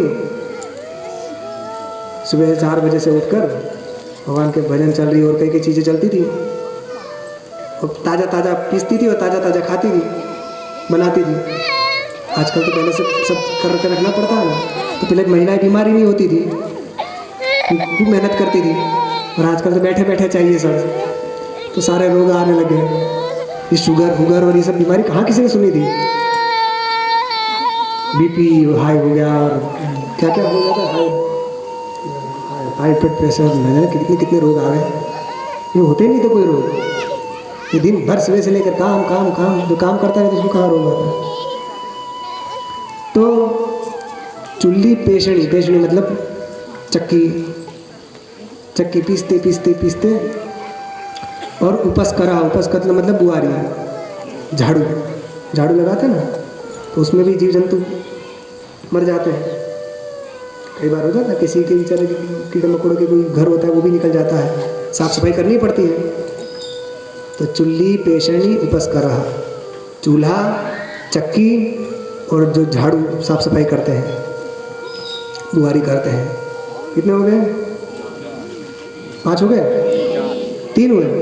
अच्छा। चुल्ली, पेशणी और उपस्करा। फिर उसके बाद है कंडनी और उदकुंभा। कंडनी मतलब उखल, उखल से जिसको कूटा जाता है ना उसको कंडनी कहते हैं। तो आजकल तो कहाँ कूटते हैं, आजकल सब बंद हो गया, मगर फिर भी नहीं कूटते हैं कुछ ना कुछ, चटनी वटनी बनाने के लिए कुछ ना कुछ छोटा ही उखल समझ लीजिए हैं। पहले उखल में वो होता था, भगवान कृष्ण को उखल से तो बांध दिया था यशोदा जी ने, उखल से बांध दिया था। फिर दामोदर नाम पड़ा भगवान का, पेट में रस्सी बांध दी थी, दाम मतलब रस्सी, उधर में बांध दी तो दामोदर हो गए। तो पहले उखल में ये सब होता था, आज उसकी रूप बदल गया है मगर हो सब रहा है। और उदकुंभा, उदकुंभा मतलब जल, मटका भरते हैं ना अपन पानी, तो साफ सफाई करके पानी भरते हैं, तो पानी भरने में भी हिंसा हो जाती है। उसको छानेंगे, उबालेंगे या कुछ भी करेंगे, या भर के कहीं से लाएंगे और जगह पर रखेंगे, वहाँ पर भी कुछ ना कुछ हिंसा हो जाती है। भले ही एक छोटे से छोटे की भी हिंसा होता है। आप समझोगे नहीं हम तो पानी खुद नहीं भरते, हम तो नौकरों से भरवाते हैं, तो हमें कैसे पाप लगेगा? तो भैया ऐसा है, कृत कारित अनुमोदित इस सब पाप के स्थान है। तो करता है उसको भी सज़ा मिलती है, करवाता है उसको भी सज़ा मिलती है, और जो अनुमोदन करता है उसको भी सज़ा मिलती है। जैसे आप समझ लीजिए कि कोई हत्या करना, किसी ने कह दिया कि इसकी हत्या कर दो, सुपारी लेते हैं ना, सुपारी हत्या करने के लिए सुपारी ली जाती है, माँ कि इसकी हत्या कर दो।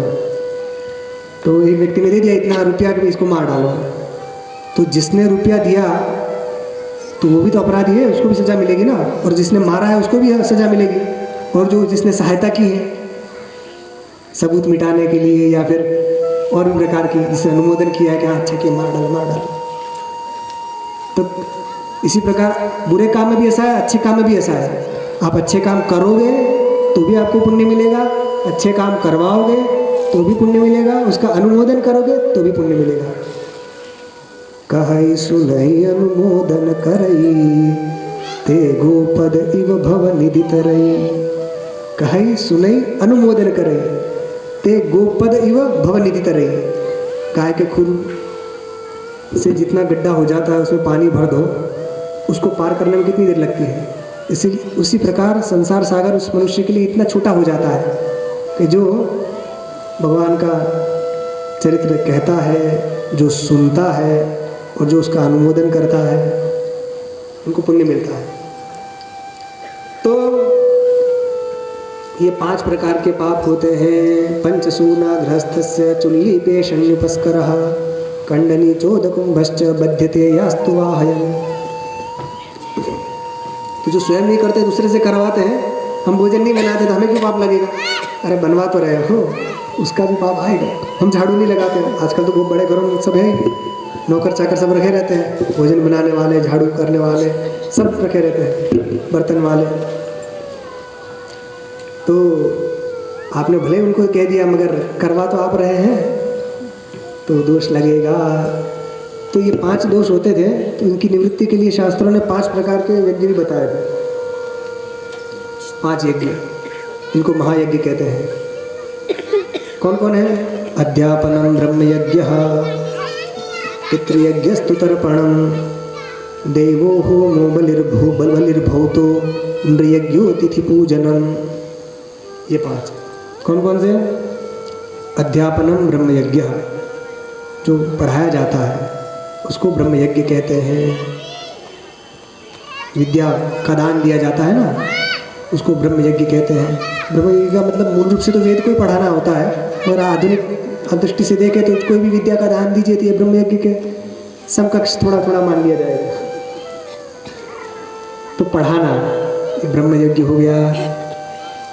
पितृयज्ञस्तु तर्पणम, पितृयज्ञ क्या है? तर्पण करना, तर्पण करते हैं ना पितरों के लिए, ये पितृयज्ञ है। अध्यापनम ब्रह्मयज्ञ पितृयज्ञस्तु तर्पणम, देवो होमः, देवयज्ञ कौन सा है? होम, देवता के लिए होम किया जाता है। प्रतिदिन वाली जो होती है उसकी बात है, प्रतिदिन वाला भी होम होता है। और बलिर्भूतः, भूतों को मतलब प्राणियों को जो बलि दी जाती है। कैसी बलि? आप देखिए भोजन जब बनाती है, आज भी जब आप रोटी बनाते हैं सबसे पहले रोटी किसके नाम की होती है? गाय के नाम की होती है, और अंतिम कुत्ते की। ये उसी के अंतर्गत है। बलिर्भूतो, ये भूत यज्ञ है। चींटियों के लिए अपन वो आटा डाल देते हैं, पिपीलिकाओं के लिए। गाय के लिए जो पहली रोटी निकालते हैं, अंतिम रोटी कुत्ते के लिए निकालते हैं। आजकल तो पहली रोटी खुद ही खा जाते हैं और अंतिम रोटी पति देव आएंगे तो खा ले हैं। कौन रहा देखे, देर देर से आ रहे हैं, खाओ। अतः पहली पति देव को खिला देते, अंतिम खुद खा लेते हैं। क्यों? आप रहो गाय जैसे।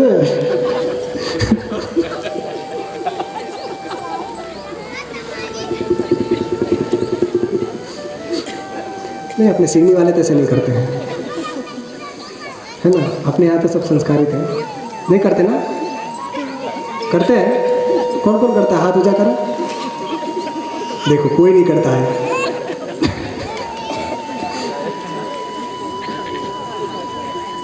हाँ, गाय को रोटी कौन कौन निकालता है पहले? हाथ ऊंचा करें। सही में है, मजाक नहीं कर रहे हैं। हाँ, बहुत अच्छा। और कुत्ते की? ठीक है। तो ये करना चाहिए। तो जिसका जो अधिकार है वो अपने अपने अधिकार क्षेत्र में काम करता है तो उसको फल मिलता है। तो अब देखिए, कौवा के लिए भी निकाला जाता है, काक बलि भी दी जाती है ना। कौवे के लिए भी दी जाता है। और किन किन को दी जाती है?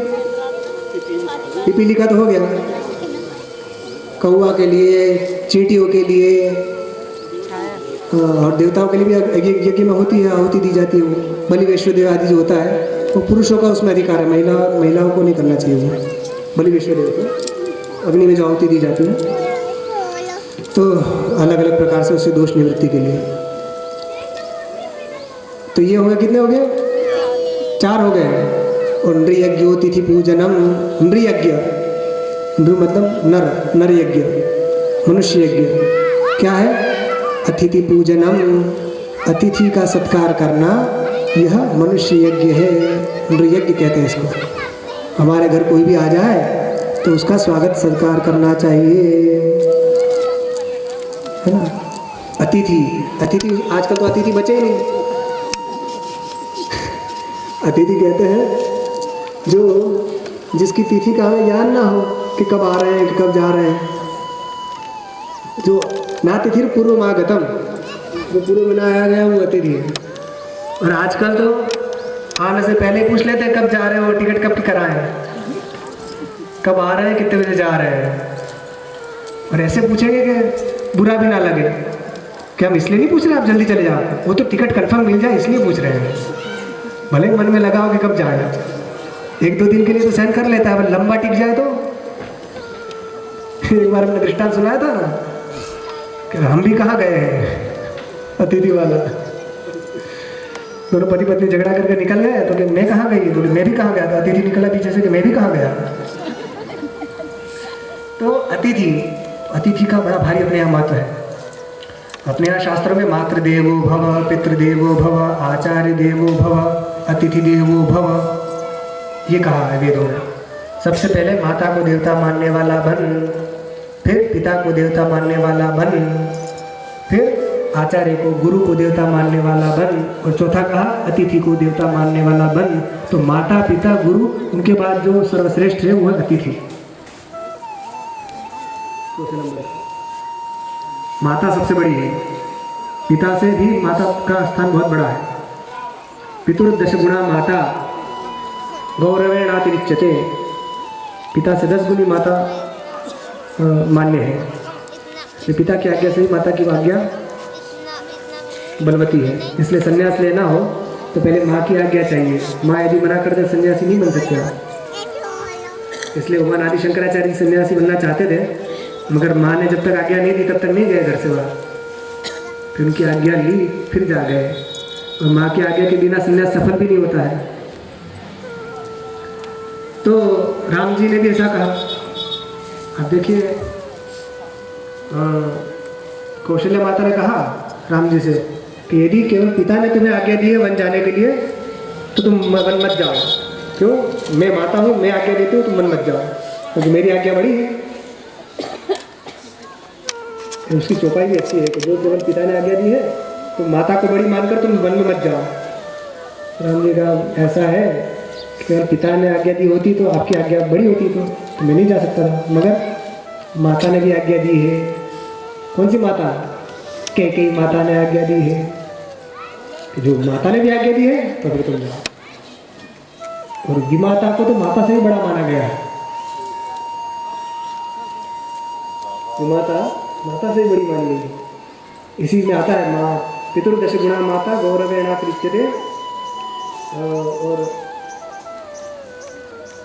विमाता को भी उससे 10 गुना ज़्यादा माने। धर्म भी ऋणा, जो धर्म को जानने वाला है वो विमाता को माता से भी श्रेष्ठ माने। विमाता कई बार अच्छे अच्छे काम कर जाती है जो माता नहीं कर पाती। कैसे? जैसे ध्रुव का आप देखिए, उनकी 2 माता थी ना, एक तो सुनीति और सुरुचि और सुनीति। तो वो सुनीति के पुत्र थे। तो सुरुचि उनकी विमाता थी, सौतेली माता। तो उन्होंने कहा कि जा, तुझे राज्य सिंहासन पर आना तो जा भगवान की आराधना कर, मेरे पेट से जन्म ले। तब तू तो तपस्या करने के लिए जंगल चले गए, भगवान की आराधना की तो भगवान मिल गए। तो विमाता ने यदि ताना नहीं मारा होता तो भगवान कहाँ मिलते। कई बार ऐसा अच्छा काम भी हो जाता है। कैकेयी ने यदि राम जी को नहीं भेजा होता तो कहाँ रावण मरता और कहाँ अपने 14 वर्ष में भगवान राम सबको दर्शन देते भक्तों को, है ना। तो वो निमित्त तो बनी, भले ही अपने भले ही दुष्ट थी या कुछ भी हो, निमित्त तो बनी। अब हाँ, अतिथि पूजनम, अतिथि का स्वागत सत्कार करना ये अपनी भारतीय संस्कृति रही है। तो माता सबसे श्रेष्ठ, नंबर 2 पर पिता, नंबर 3 पर गुरु। गुरु मतलब अध्यापक, है ना, जो आपको शास्त्रों का अध्ययन कराते हैं वो। और एक ब्रह्म ज्ञान देने वाला गुरु, वो तो सर्वोत्तम है, उससे बढ़कर कोई नहीं है ना। क्योंकि माता पिता भी स्वार्थवश स्नेह करते हैं, मगर सद्गुरु होता है वो किसी स्वार्थ से आपको प्रेम नहीं करता, वो आपके शुद्ध भाव को देखकर केवल आपसे प्रेम करता है ना। उसके प्रेम में और सांसारिक प्रेम में जमीन आसमान का अंतर है। क्रिया भले एक जैसी लगती हो, मगर वो उसका प्रेम सामान्य नहीं होता है। सद्गुरु कन फुक्का गुरु और है, बेहद का गुरु और। बेहद का गुरु जब मिले, पाव ठिकाना ठोर, इसे भी अच्छी बुलाएंगे। कन फुक्का गुरु तो बहुत मिल जाएंगे, मगर जो बेहद का जो गुरु मिल जाए तो मनुष्य का बेड़ा पार हो जाता है। यहाँ पर बताया नृयज्ञोतिथि पूजनम, ये 5 प्रकार के यज्ञ होते हैं। कौन कौन से बताए? अध्यापनम, इसको ब्रह्म यज्ञ कहते हैं, और पितरों की तर्पण करना, ये पितृयज्ञ कहलाता है। फिर अध्यापनम ब्रह्म यज्ञ, पितृयज्ञ तर्पणम, देवो होमः, होम करना, देव यज्ञ। और जो भूत यज्ञ होता है, बलि दी जाती है, दूसरों को देकर खाओ, छोटे छोटे प्राणी को भी देकर खाओ। हमारे यहाँ ये सिद्धांत है, चींटी को भी देकर खाओ, और अतिथि का पूजन करो। ये नृयज्ञ, ये 5 प्रकार के यज्ञ हैं। इनको यज्ञ नहीं, महायज्ञ कहा गया है शास्त्रों में। तो महायज्ञश्च यज्ञश्च ब्राह्मी यज्ञ क्रियते तनु, मनुस्मृति में कहा। महायज्ञ और यज्ञ के द्वारा ये शरीर ब्राह्मी मतलब ब्रह्म को प्राप्त करने के योग्य बनाया जाता है। तो यज्ञ कौन? जो जितने सामान्य यज्ञ जितने भी हैं, वैदिक यज्ञ, उनको तो यज्ञ कहा। और इन 5 को क्या कहा जाता है? महायज्ञ, पंच महायज्ञ। इसलिए महायज्ञश्च यज्ञश्च ब्राह्मी यज्ञ क्रियते तनु, यन तनु ब्राह्मी क्रियते। तो इसलिए पहले सब बहुत करते थे, आजकल इसमें शिथिलता आ गई है। फिर भी जितना बन सके उतना करना चाहिए। रूपक, कम से कम पूरा ना कर सो तो उसके अनुसार कुछ न कुछ कर देना चाहिए। तो भुंजते त्वगम पापा ये पचन्त्यात्म कारणात्। 5 महायज्ञों के अलावा मूल बात यह है कि आप जो भी चीज़ आपकी हो उसको मिल बांट कर दूसरों के उपयोग में लाकर, दूसरों का भी उससे हित हो, ये भावना रखकर आप उसका उपयोग कीजिए। अब प्रश्न आया था कि भाई देवता लोग हमें कैसे देते हैं? देवता लोग हमें कहाँ देते हैं? आया कोई देवता आपके पास कुछ देने के लिए? नहीं, हमें दिखता नहीं है, तो कैसे देते हैं? तो भगवान कृष्ण ने कहा, अन्नाद् भवन्ति भूतानि पर्जन्यादन्न संभवः, यज्ञाद् भवति पर्जन्यः, यज्ञः कर्म समुद्भवः, कर्म ब्रह्मोद्भवं विद्धि ब्रह्माक्षर समुद्भवं, तस्मात् सर्वगतं ब्रह्म नित्यं यज्ञे प्रतिष्ठितम्। एवं प्रवर्तितं चक्रं नानुवर्तयति हयः, अघायुरिन्द्रियाराम मोघम पार्थ सजीवती। देखिए, बहुत गंभीर बात है, इसको अच्छे से समझिएगा। जितने भी प्राणी उत्पन्न होते हैं किससे होते हैं? अन्न से। अन्नाद् भवन्ति भूतानि, जितने प्राणी हैं सब अन्न से उत्पन्न होते हैं। अन्न से कैसे उत्पन्न होते हैं? आप देखिए, मनुष्य जो अन्न खाता है, पुरुष जो अन्न खाता है, उसी का रस, रक्त आदि क्रम से वीर्य बनता है, और वही नारी के शरीर में जाता है, तब उसी से बालक शुक्र और शोणिक के मिलन से ही पिंड बनता है। वही पिंड बढ़ता 9 महीने के बाद फिर वो पुत्र रूप में, संतान रूप में आ जाता है बाहर। तो ये अन्न से ही उत्पन्न हुआ है और अन्न से ही बढ़ता है। अन्न ना खाओ तो शरीर कहाँ बढ़ेगा? अन्न खाने खिलाना पड़ता है ना। तो और अन्न के अभाव में मर भी जाता है। अन्न का मतलब जो भी हम खाते हैं, अन्न मतलब गेहूँ चावल ही नहीं है। बच्चे का अन्न दूध है, जो छोटा बच्चा है उसका अन्न दूध है, दूध से वो जीवित रहता है। अन्न मतलब अद्यते अति इति अन्नम, जिसको खाया जाता है और जो हमें खाता है वो अन्न है। अन्न शब्द की व्युत्पत्ति है अद्यते अति इति अन्नम। तो जिसको हम खाते हैं और जो हमको खाता है, हमको कैसे खाता है अन्न? अन्न को हम तो खाते हैं, मगर आप सोचिए कि यदि ज़्यादा खा लो तो वही हमारी आयु का हरण कर लेता है। आजकल जितनी बीमारी हो रही है उसमें अधिकतर ज़्यादा खाने के कारण हो रही है ना। आप अन्न जो है आपको स्वस्थ रखेगा, मगर कब तक? मात्रा है, उस मात्रा के अनुसार आपने लिया तब तो आप स्वस्थ रहेंगे। और मात्रा से अधिक ले लिया तो फिर गड़बड़ हो जाएगा। हमेशा आपने इसको चालू रखा तो फिर आपकी आयु कम होती है। इसलिए आप देखिए जितने भी प्राणी हैं सब अन्न से उत्पन्न होते हैं, अन्न से उत्पन्न होते हैं और अन्न के अभाव में बढ़ जाते हैं, अन्न से ही बढ़ते हैं। इसलिए जो शरीर है इसको क्या कहते हैं? अन्नमय। अन्नमय कोश, शरीर को अन्नमय कोश कहते हैं। अन्न से उत्पन्न हुआ ना ये। कैसे अन्न से उत्पन्न होता है? बहुत कठिन है। पहले हम संक्षेप में श्लोकों का अर्थ बता देते हैं, फिर इसको थोड़ा सा 5-10 मिनट अच्छा से समझाते हैं। अन्न, भूतों की, प्राणियों की उत्पत्ति होती है अन्न से। और अन्न कैसे होता है? वर्षा से। जब जल बरसेगा तभी तो अन्न होगा। और वो वर्षा कौन करते हैं? वर्षा में सहायक कौन है? यज्ञ थे, यज्ञ से वर्षा होती है। और यज्ञ किससे उत्पन्न होता है? वो कर्म से। कर्म क्या है? जो यजमान और दोनों की जो क्रिया है, ऋत्विक और यजमान की जो क्रिया है वो कर्म है, उसी से यज्ञ संपन्न होता है, वो कर्म है। वो जो क्रिया होती है उसी से यज्ञ संपन्न होता है। वो कर्म की उत्पत्ति किससे होती है? वो ब्रह्म से। ब्रह्म अर्थात यहाँ वेद। और वो वेद की उत्पत्ति किससे होती है? तो कहा अक्षर। अक्षर परमात्मा से। ये चक्र बताया है ना।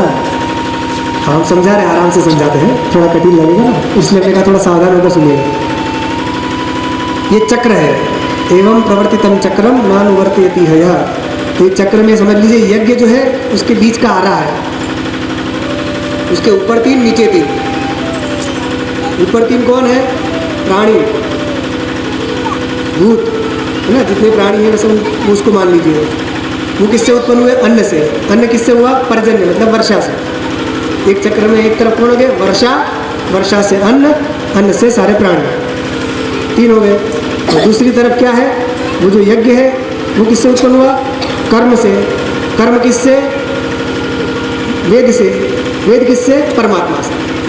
तो परमात्मा, वेद, कर्म, ये 3 इधर और बीच में यज्ञ। यज्ञ के बाद तीसरे कौन? वर्षा, उसके बाद अन्न और सारे प्राणी। ये चक्र चल रहा है। इस चक्र को इसलिए हमें यज्ञ करना चाहिए। ये सबसे मूल बात बता रहे हैं इसमें। अब आप सोचेंगे कैसे बनता है? ये शरीर जो है बहुत दुर्लभ है।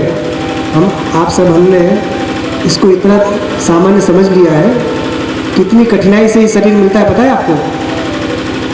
अब कैसे? एक पंचाग्नि विद्या है अपने शास्त्रों में, पंचाग्नि विद्या जिसे कहते हैं। तो ये प्राणी का जन्म कैसे होता है वो हम आपको संक्षेप में बताते हैं। पंचाग्नि विद्या में क्या होता है कि मान लीजिए कोई व्यक्ति स्वर्ग में गया और स्वर्ग में पहुंच गए। अब आपके कर्म हो गए पूरे। जैसे आप किसी होटल में गए, वहाँ आपने बुक कराया कमरा कि इतने 1000 का, तो आपके दिन पूरे हो गए, पैसा पूरा हो गया, तो फिर आ जाएगी ना चिट्ठी, कमरा खाली कीजिए।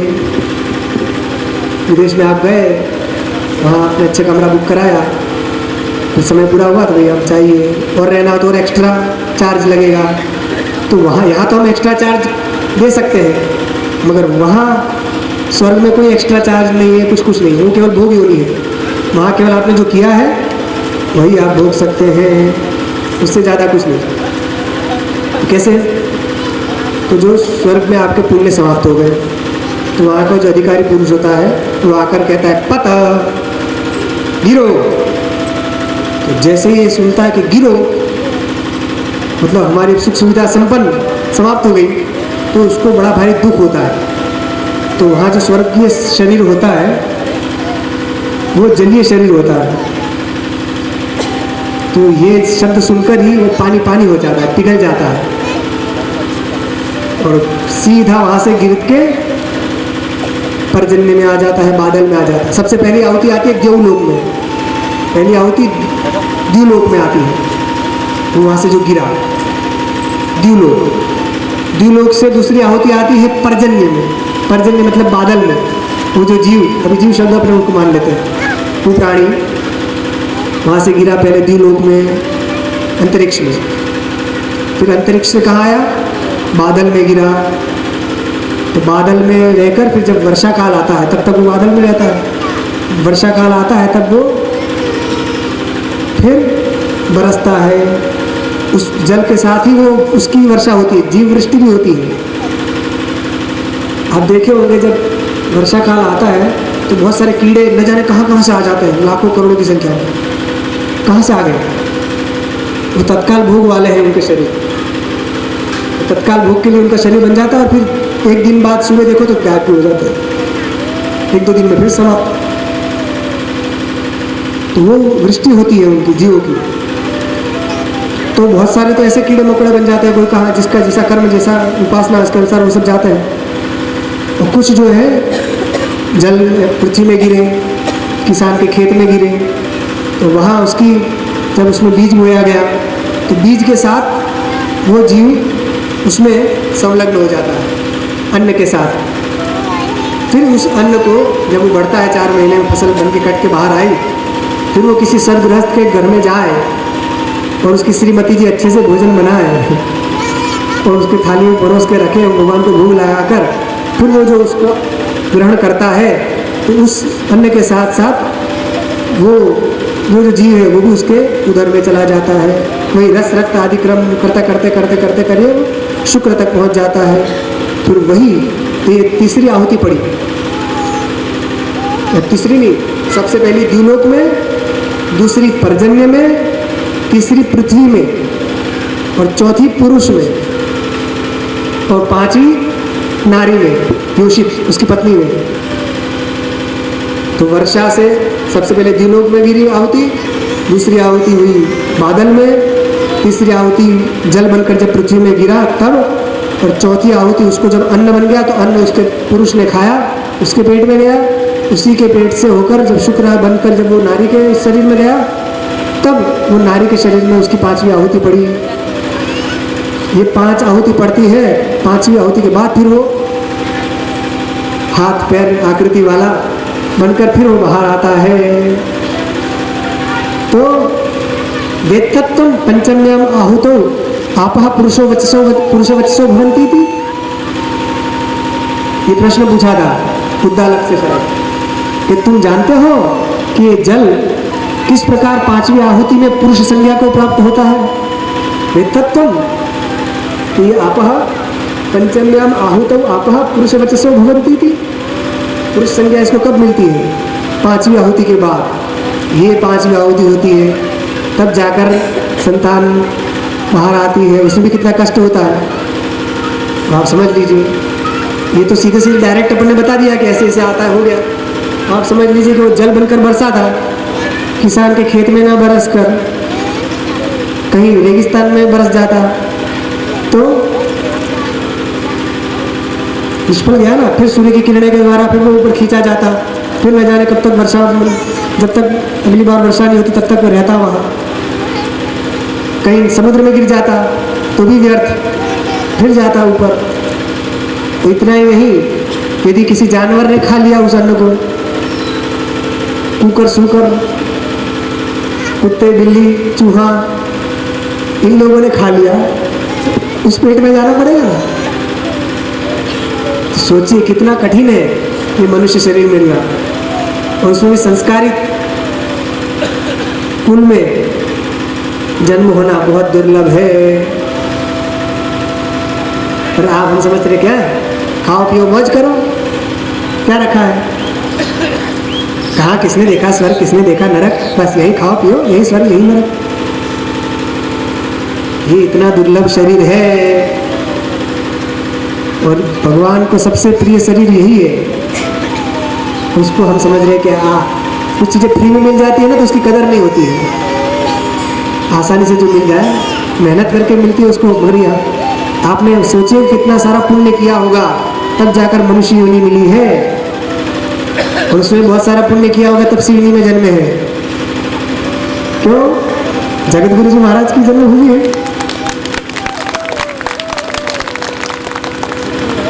है ना। सिवनी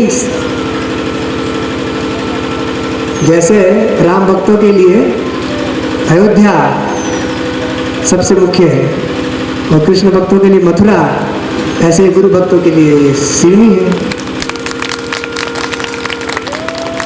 बताओ कहाँ सिवनी, कहाँ जगत गुरु। भगवान के लोग अयोध्या में जो जो जन्मा, जो जो रहा, सब मुक्त हो गए। ये वर्णन आता है। सही स्पृष्टोवा दृष्टोवा संविष्टोन गतो विवा तो सलास्ते यु स्थानम यत्र गच्छन्ति योगिनः। ये रामायण, वाल्मीकि रामायण। तो आप सोचिए कितना दुर्लभ शरीर है कि सुकरी, सुअर को क्या बोलते हैं? सुअर, मादा सुअर ने खा लिया वो अन्न, तो फिर उसके पेट से जन्म लेना पड़ेगा ना, फिर खाओ मल नाली में घूमते घूमते। इतना दुर्लभ शरीर है, तो हमने इसको ऐसे समझ लिया। न रतन सम नहीं कवने दे, जीव चराचर जाचक जो ही। देवता लोग भी इस मनुष्य शरीर को पाने के लिए तरसते हैं। क्यों? क्योंकि वहाँ एक्स्ट्रा चार्ज देकर आप नहीं रह सकते। कर्म करने के लिए आपको यहीं आना पड़ेगा। ये कर्म भूमि है, जो पृथ्वी है ना, उसमें भी भारत, ये कर्म भूमि है। यहाँ पर आप कर्म कर सकते हैं। तो यहाँ पर आप जो धर्म करके आप ऊपर जा सकते हैं, अधर्म करके नीचे जा सकते हैं, और ज्ञान प्राप्त करके धर्माधर्म को दोनों को छोड़कर यहीं पर ब्रह्मीभूत होकर ब्रह्म, साक्षात ब्रह्म बन सकते हैं। धर्म रज्वा व्रजेद ऊर्ध्वम, पाप रज्वा व्रजेद अधः, उभे ज्ञानासीना हत्वा धीरे हम फलवस्तु। धर्म की ऊँची रस्सी को पकड़कर हम ऊपर चल रहा था। सीढ़ी पर ऊपर चढ़ेंगे, ऊपर जा सकते, ऊँची सीढ़ी से नीचे जा सकते, फिसल जाए सीधे नीचे। और ज्ञान हो गया जो अर्जुन को भगवान सिखा रहे हैं, शोक मोह से निवृत्त हो गया, ये जीते जी ब्रह्मे में होती। तो आप समझिए ये कितना दुर्लभ शरीर है। पंचाग्नि विद्या इसको कहते हैं। ये 5 प्रकार से जल पुरुष संज्ञा को प्राप्त होता है। तब ये माँ के गर्भ में आता है। तब जब ये प्राणी, मनुष्य, ये जो प्राणी है माँ के गर्भ में आता है तो इसको अपने 100 जन्मों का स्मरण आ जाता है गर्भ में ही। कैसे? कि उल्टा लटका रहता है। माँ के पेट में जो शिशु होता है वो उसका मुंह नीचे होता है, पैर ऊपर होते हैं, तो शीर्षासन एक प्रकार से लग जाता है। तो इतने महीनों से शीर्षासन लगने से उसकी कुंडली जागृत हो जाती है। उसको अपने पूर्व जन्म का स्मरण आ जाता है कि मैं पिछले जन्म, बनी बनाई बात नहीं कह रहे हैं जैसे आजकल लोग गप्पे लगाते हैं, ऐसा नहीं। ये शास्त्र में लिखा है, उपनिषद में लिखा है, वो बता रहे हैं। हमने पढ़ा है। पहले तो हमने भी जब सुना तो हमें भी थोड़ा लगा था कि कैसे होगा, मगर जब उसमें पढ़ा उपनिषद में तो हमने कहा, तो उसको पूरा स्मरण आ जाता है पूर्व जन्म में क्या क्या बना था। तो उसको याद आता है मैं जब कुत्ता बना तब कितने डंडे खाए थे, मैं बिल्ली बना था, मैं गधा बना था, मैं बैल बना था, सब उसको याद आता है। फिर बनता बनता बनता वो मनुष्य बनने के लिए आया। तो अंदर परमात्मा से प्रार्थना करता है वो जीव कि हे प्रभु मुझे बाहर निकाल दो, यहाँ मुझे बहुत कष्ट हो रहा है। माँ के गर्भ में ना हिल सके, ना डुल सके, कुछ नहीं। माँ जैसा खाए वही उसको, उसी माँ तो मुँह भी नहीं है, नाभि से एक निकलता है उसी से उसका सब जाता है, ट्रांसफर होता है सब। एक नाली नली रहती है ना वो। माँ ने ज़्यादा चरपटा खाने की शौकीन है, खा लिया तो उसको जलन होती है बच्चे को। ज़्यादा तीखा खा लिया, ज़्यादा खट्टा खा लिया तो बच्चों कष्ट होता है, मगर वहाँ कोई फरियाद सुनने वाला ही नहीं है, किसको बताए। हिल सके न डुल सके, वहाँ कष्ट होता है, मल मूत्र के समीप वो निवास करता है ना। वो भगवान से प्रार्थना करता है, प्रभु मुझे बाहर निकाल दीजिए। क्यों? बाहर निकल के क्या करोगे? कि मैं आपका भजन करूँगा। क्या क्यों? क्या आपका भजन नहीं किया इसीलिए तो मुझे इस नरक कुंड में आना पड़ा है। यदि आपका भजन कर लेते तो मुझे इस नरक कुंड में नहीं आना पड़ता। देखो कितने महीने से अटका हुआ हूँ यहाँ, ऐसे ही हाथ ऐसे रहते उसके ऐसे, न हिल सके न डुल सके न बोल सके न कुछ नहीं। तो बार बार प्रार्थना करता है भगवान से, तो भगवान कहते हैं ठीक है। तो उसको भगवान सकुशल बाहर निकाल देते हैं। ये मत समझिए कि वो दाई, जो बच्चा करने वाले की दाई बोलते हैं, हाँ, कि वो निकाल देती है या कोई डॉक्टर निकाल देते हैं। ठीक है भौतिक दृष्टि से, मगर मूल दृष्टि से तो वो परमात्मा ही व्यवस्था करते हैं। आप सोचिए, जहाँ से बालक की उत्पत्ति होती है वो स्थान कितना छोटा होता है, वहाँ से इतना बड़ा बालक कैसे आ जाता है? आश्चर्य है कि नहीं?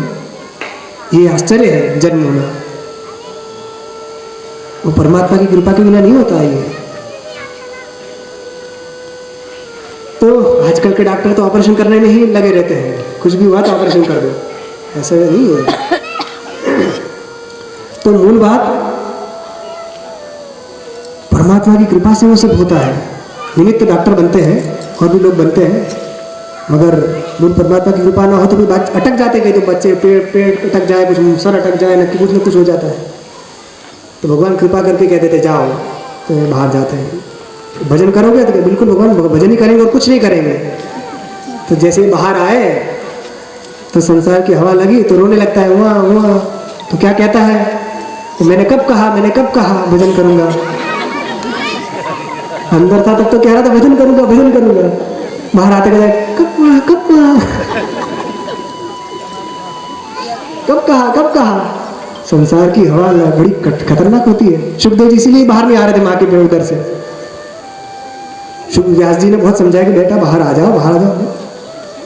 संसार की हवा बड़ी खतरनाक है। लगी तो फिर बहुत समझाया कि ठीक है, शिव जी आकर दीक्षा देंगे तब, हाँ ठीक है मान गए। तो बड़ी मुश्किल से बाहर आए, कई सालों तक बाहर ही नहीं आए, कहीं 12 साल, कहीं 16 साल का वर्णन आता है। तो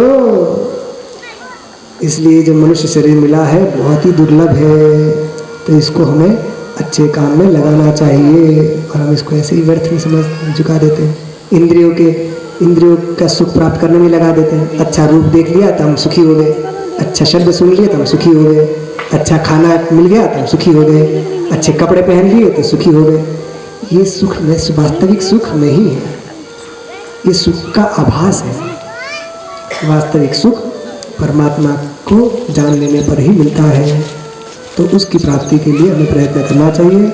उसके लिए निष्काम कर्म योग भगवान ने बताया है। या तो आप ज्ञान प्राप्त करके मुक्त हो सकते हैं, किंतु ज्ञान प्राप्त के लिए जो सांख्य योग जो है वो थोड़ा कठिन है अर्जुन के लिए। इसलिए भगवान उससे कहते हैं कि तू कर्म योग का अनुष्ठान कर, कर्म का अनुष्ठान, वो भी कर्म कैसा है? निष्काम कर्म कर। तो एवं प्रवर्तितम चक्रम नानुवर्तयति यः अघायुरिन्द्रियारामः मोघम पार्थ स जीवति। वो झूठा ही जीता है। ऐसा जो व्यक्ति जो है वो पाप जीवन है, वो पाप ही उसका जीवन है, जो इन सबको छोड़कर। इसलिए कहा यज्ञार्थात कर्मणोन्यत्र। यज्ञार्थात तुम यज्ञ के लिए कर्म कर। यज्ञ के लिए मतलब परमात्मा की प्रसन्नता के लिए कर्म कर। परमात्मा की प्रसन्नता के लिए हम कर्म करेंगे, हमारा अंतःकरण शुद्ध हो जाएगा। अंतःकरण शुद्ध होते ही परमात्मा हमारे हृदय में प्रकट हो जाएंगे और हमारे दुख सदा सदा के लिए नष्ट हो जाएंगे और हमेशा हमेशा के लिए हम सुखी हो जाएंगे। बस इतना ही कहकर आज के प्रवचन को यहीं पूर्ण करते हैं। आगे भगवान ने कौन सी अच्छी अच्छी बातें सुनाई और अच्छी रोचक प्रकार से दृष्टांत पूर्वक आपको और समझाने का प्रयत्न करेंगे। तो आज के प्रवचन को यहीं पूर्ण करते हैं। थोड़ा भगवान का नाम। श्री राम जय राम, जय जय राम।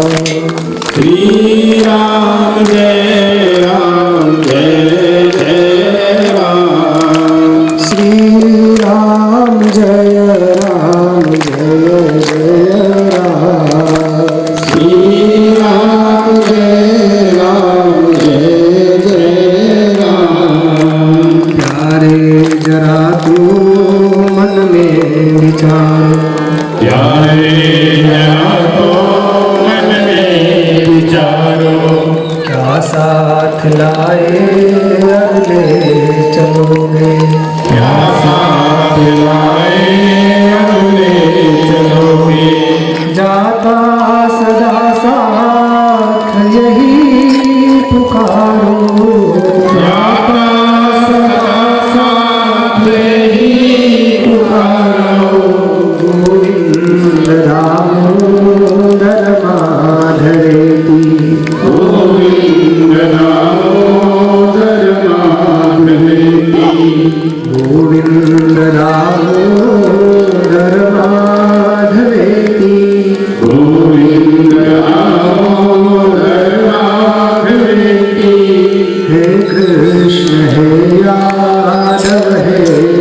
सखेती। हे कृष्ण हे यादव हे सखेती। श्री कृष्ण गोविंद हरे मुरारे। श्री कृष्ण गोविंद हरे मुरारे। हे नाथ नारायण वासुदेव। हे नाथ नारायण वासुदेव। श्री कृष्ण गोविंद हरे मुरारे। श्री कृष्ण गोविंद हरे मुरारे। श्री कृष्ण गोविंद हरे मुरारे। श्री कृष्ण गोविंद हरे मुरारे। हे नाथ नारायण वासुदेव। हे नाथ नारायण वासुदेव। हे नाथ नारायण वासुदेव। हे नाथ नारायण वासुदेव। धर्म की जय हो। धर्म का नाश हो। प्राणियों में उद्धार हो। विश्व का कल्याण हो। माता की जय हो। गौ हत्या बंद हो। भगवती गीता महारानी की जय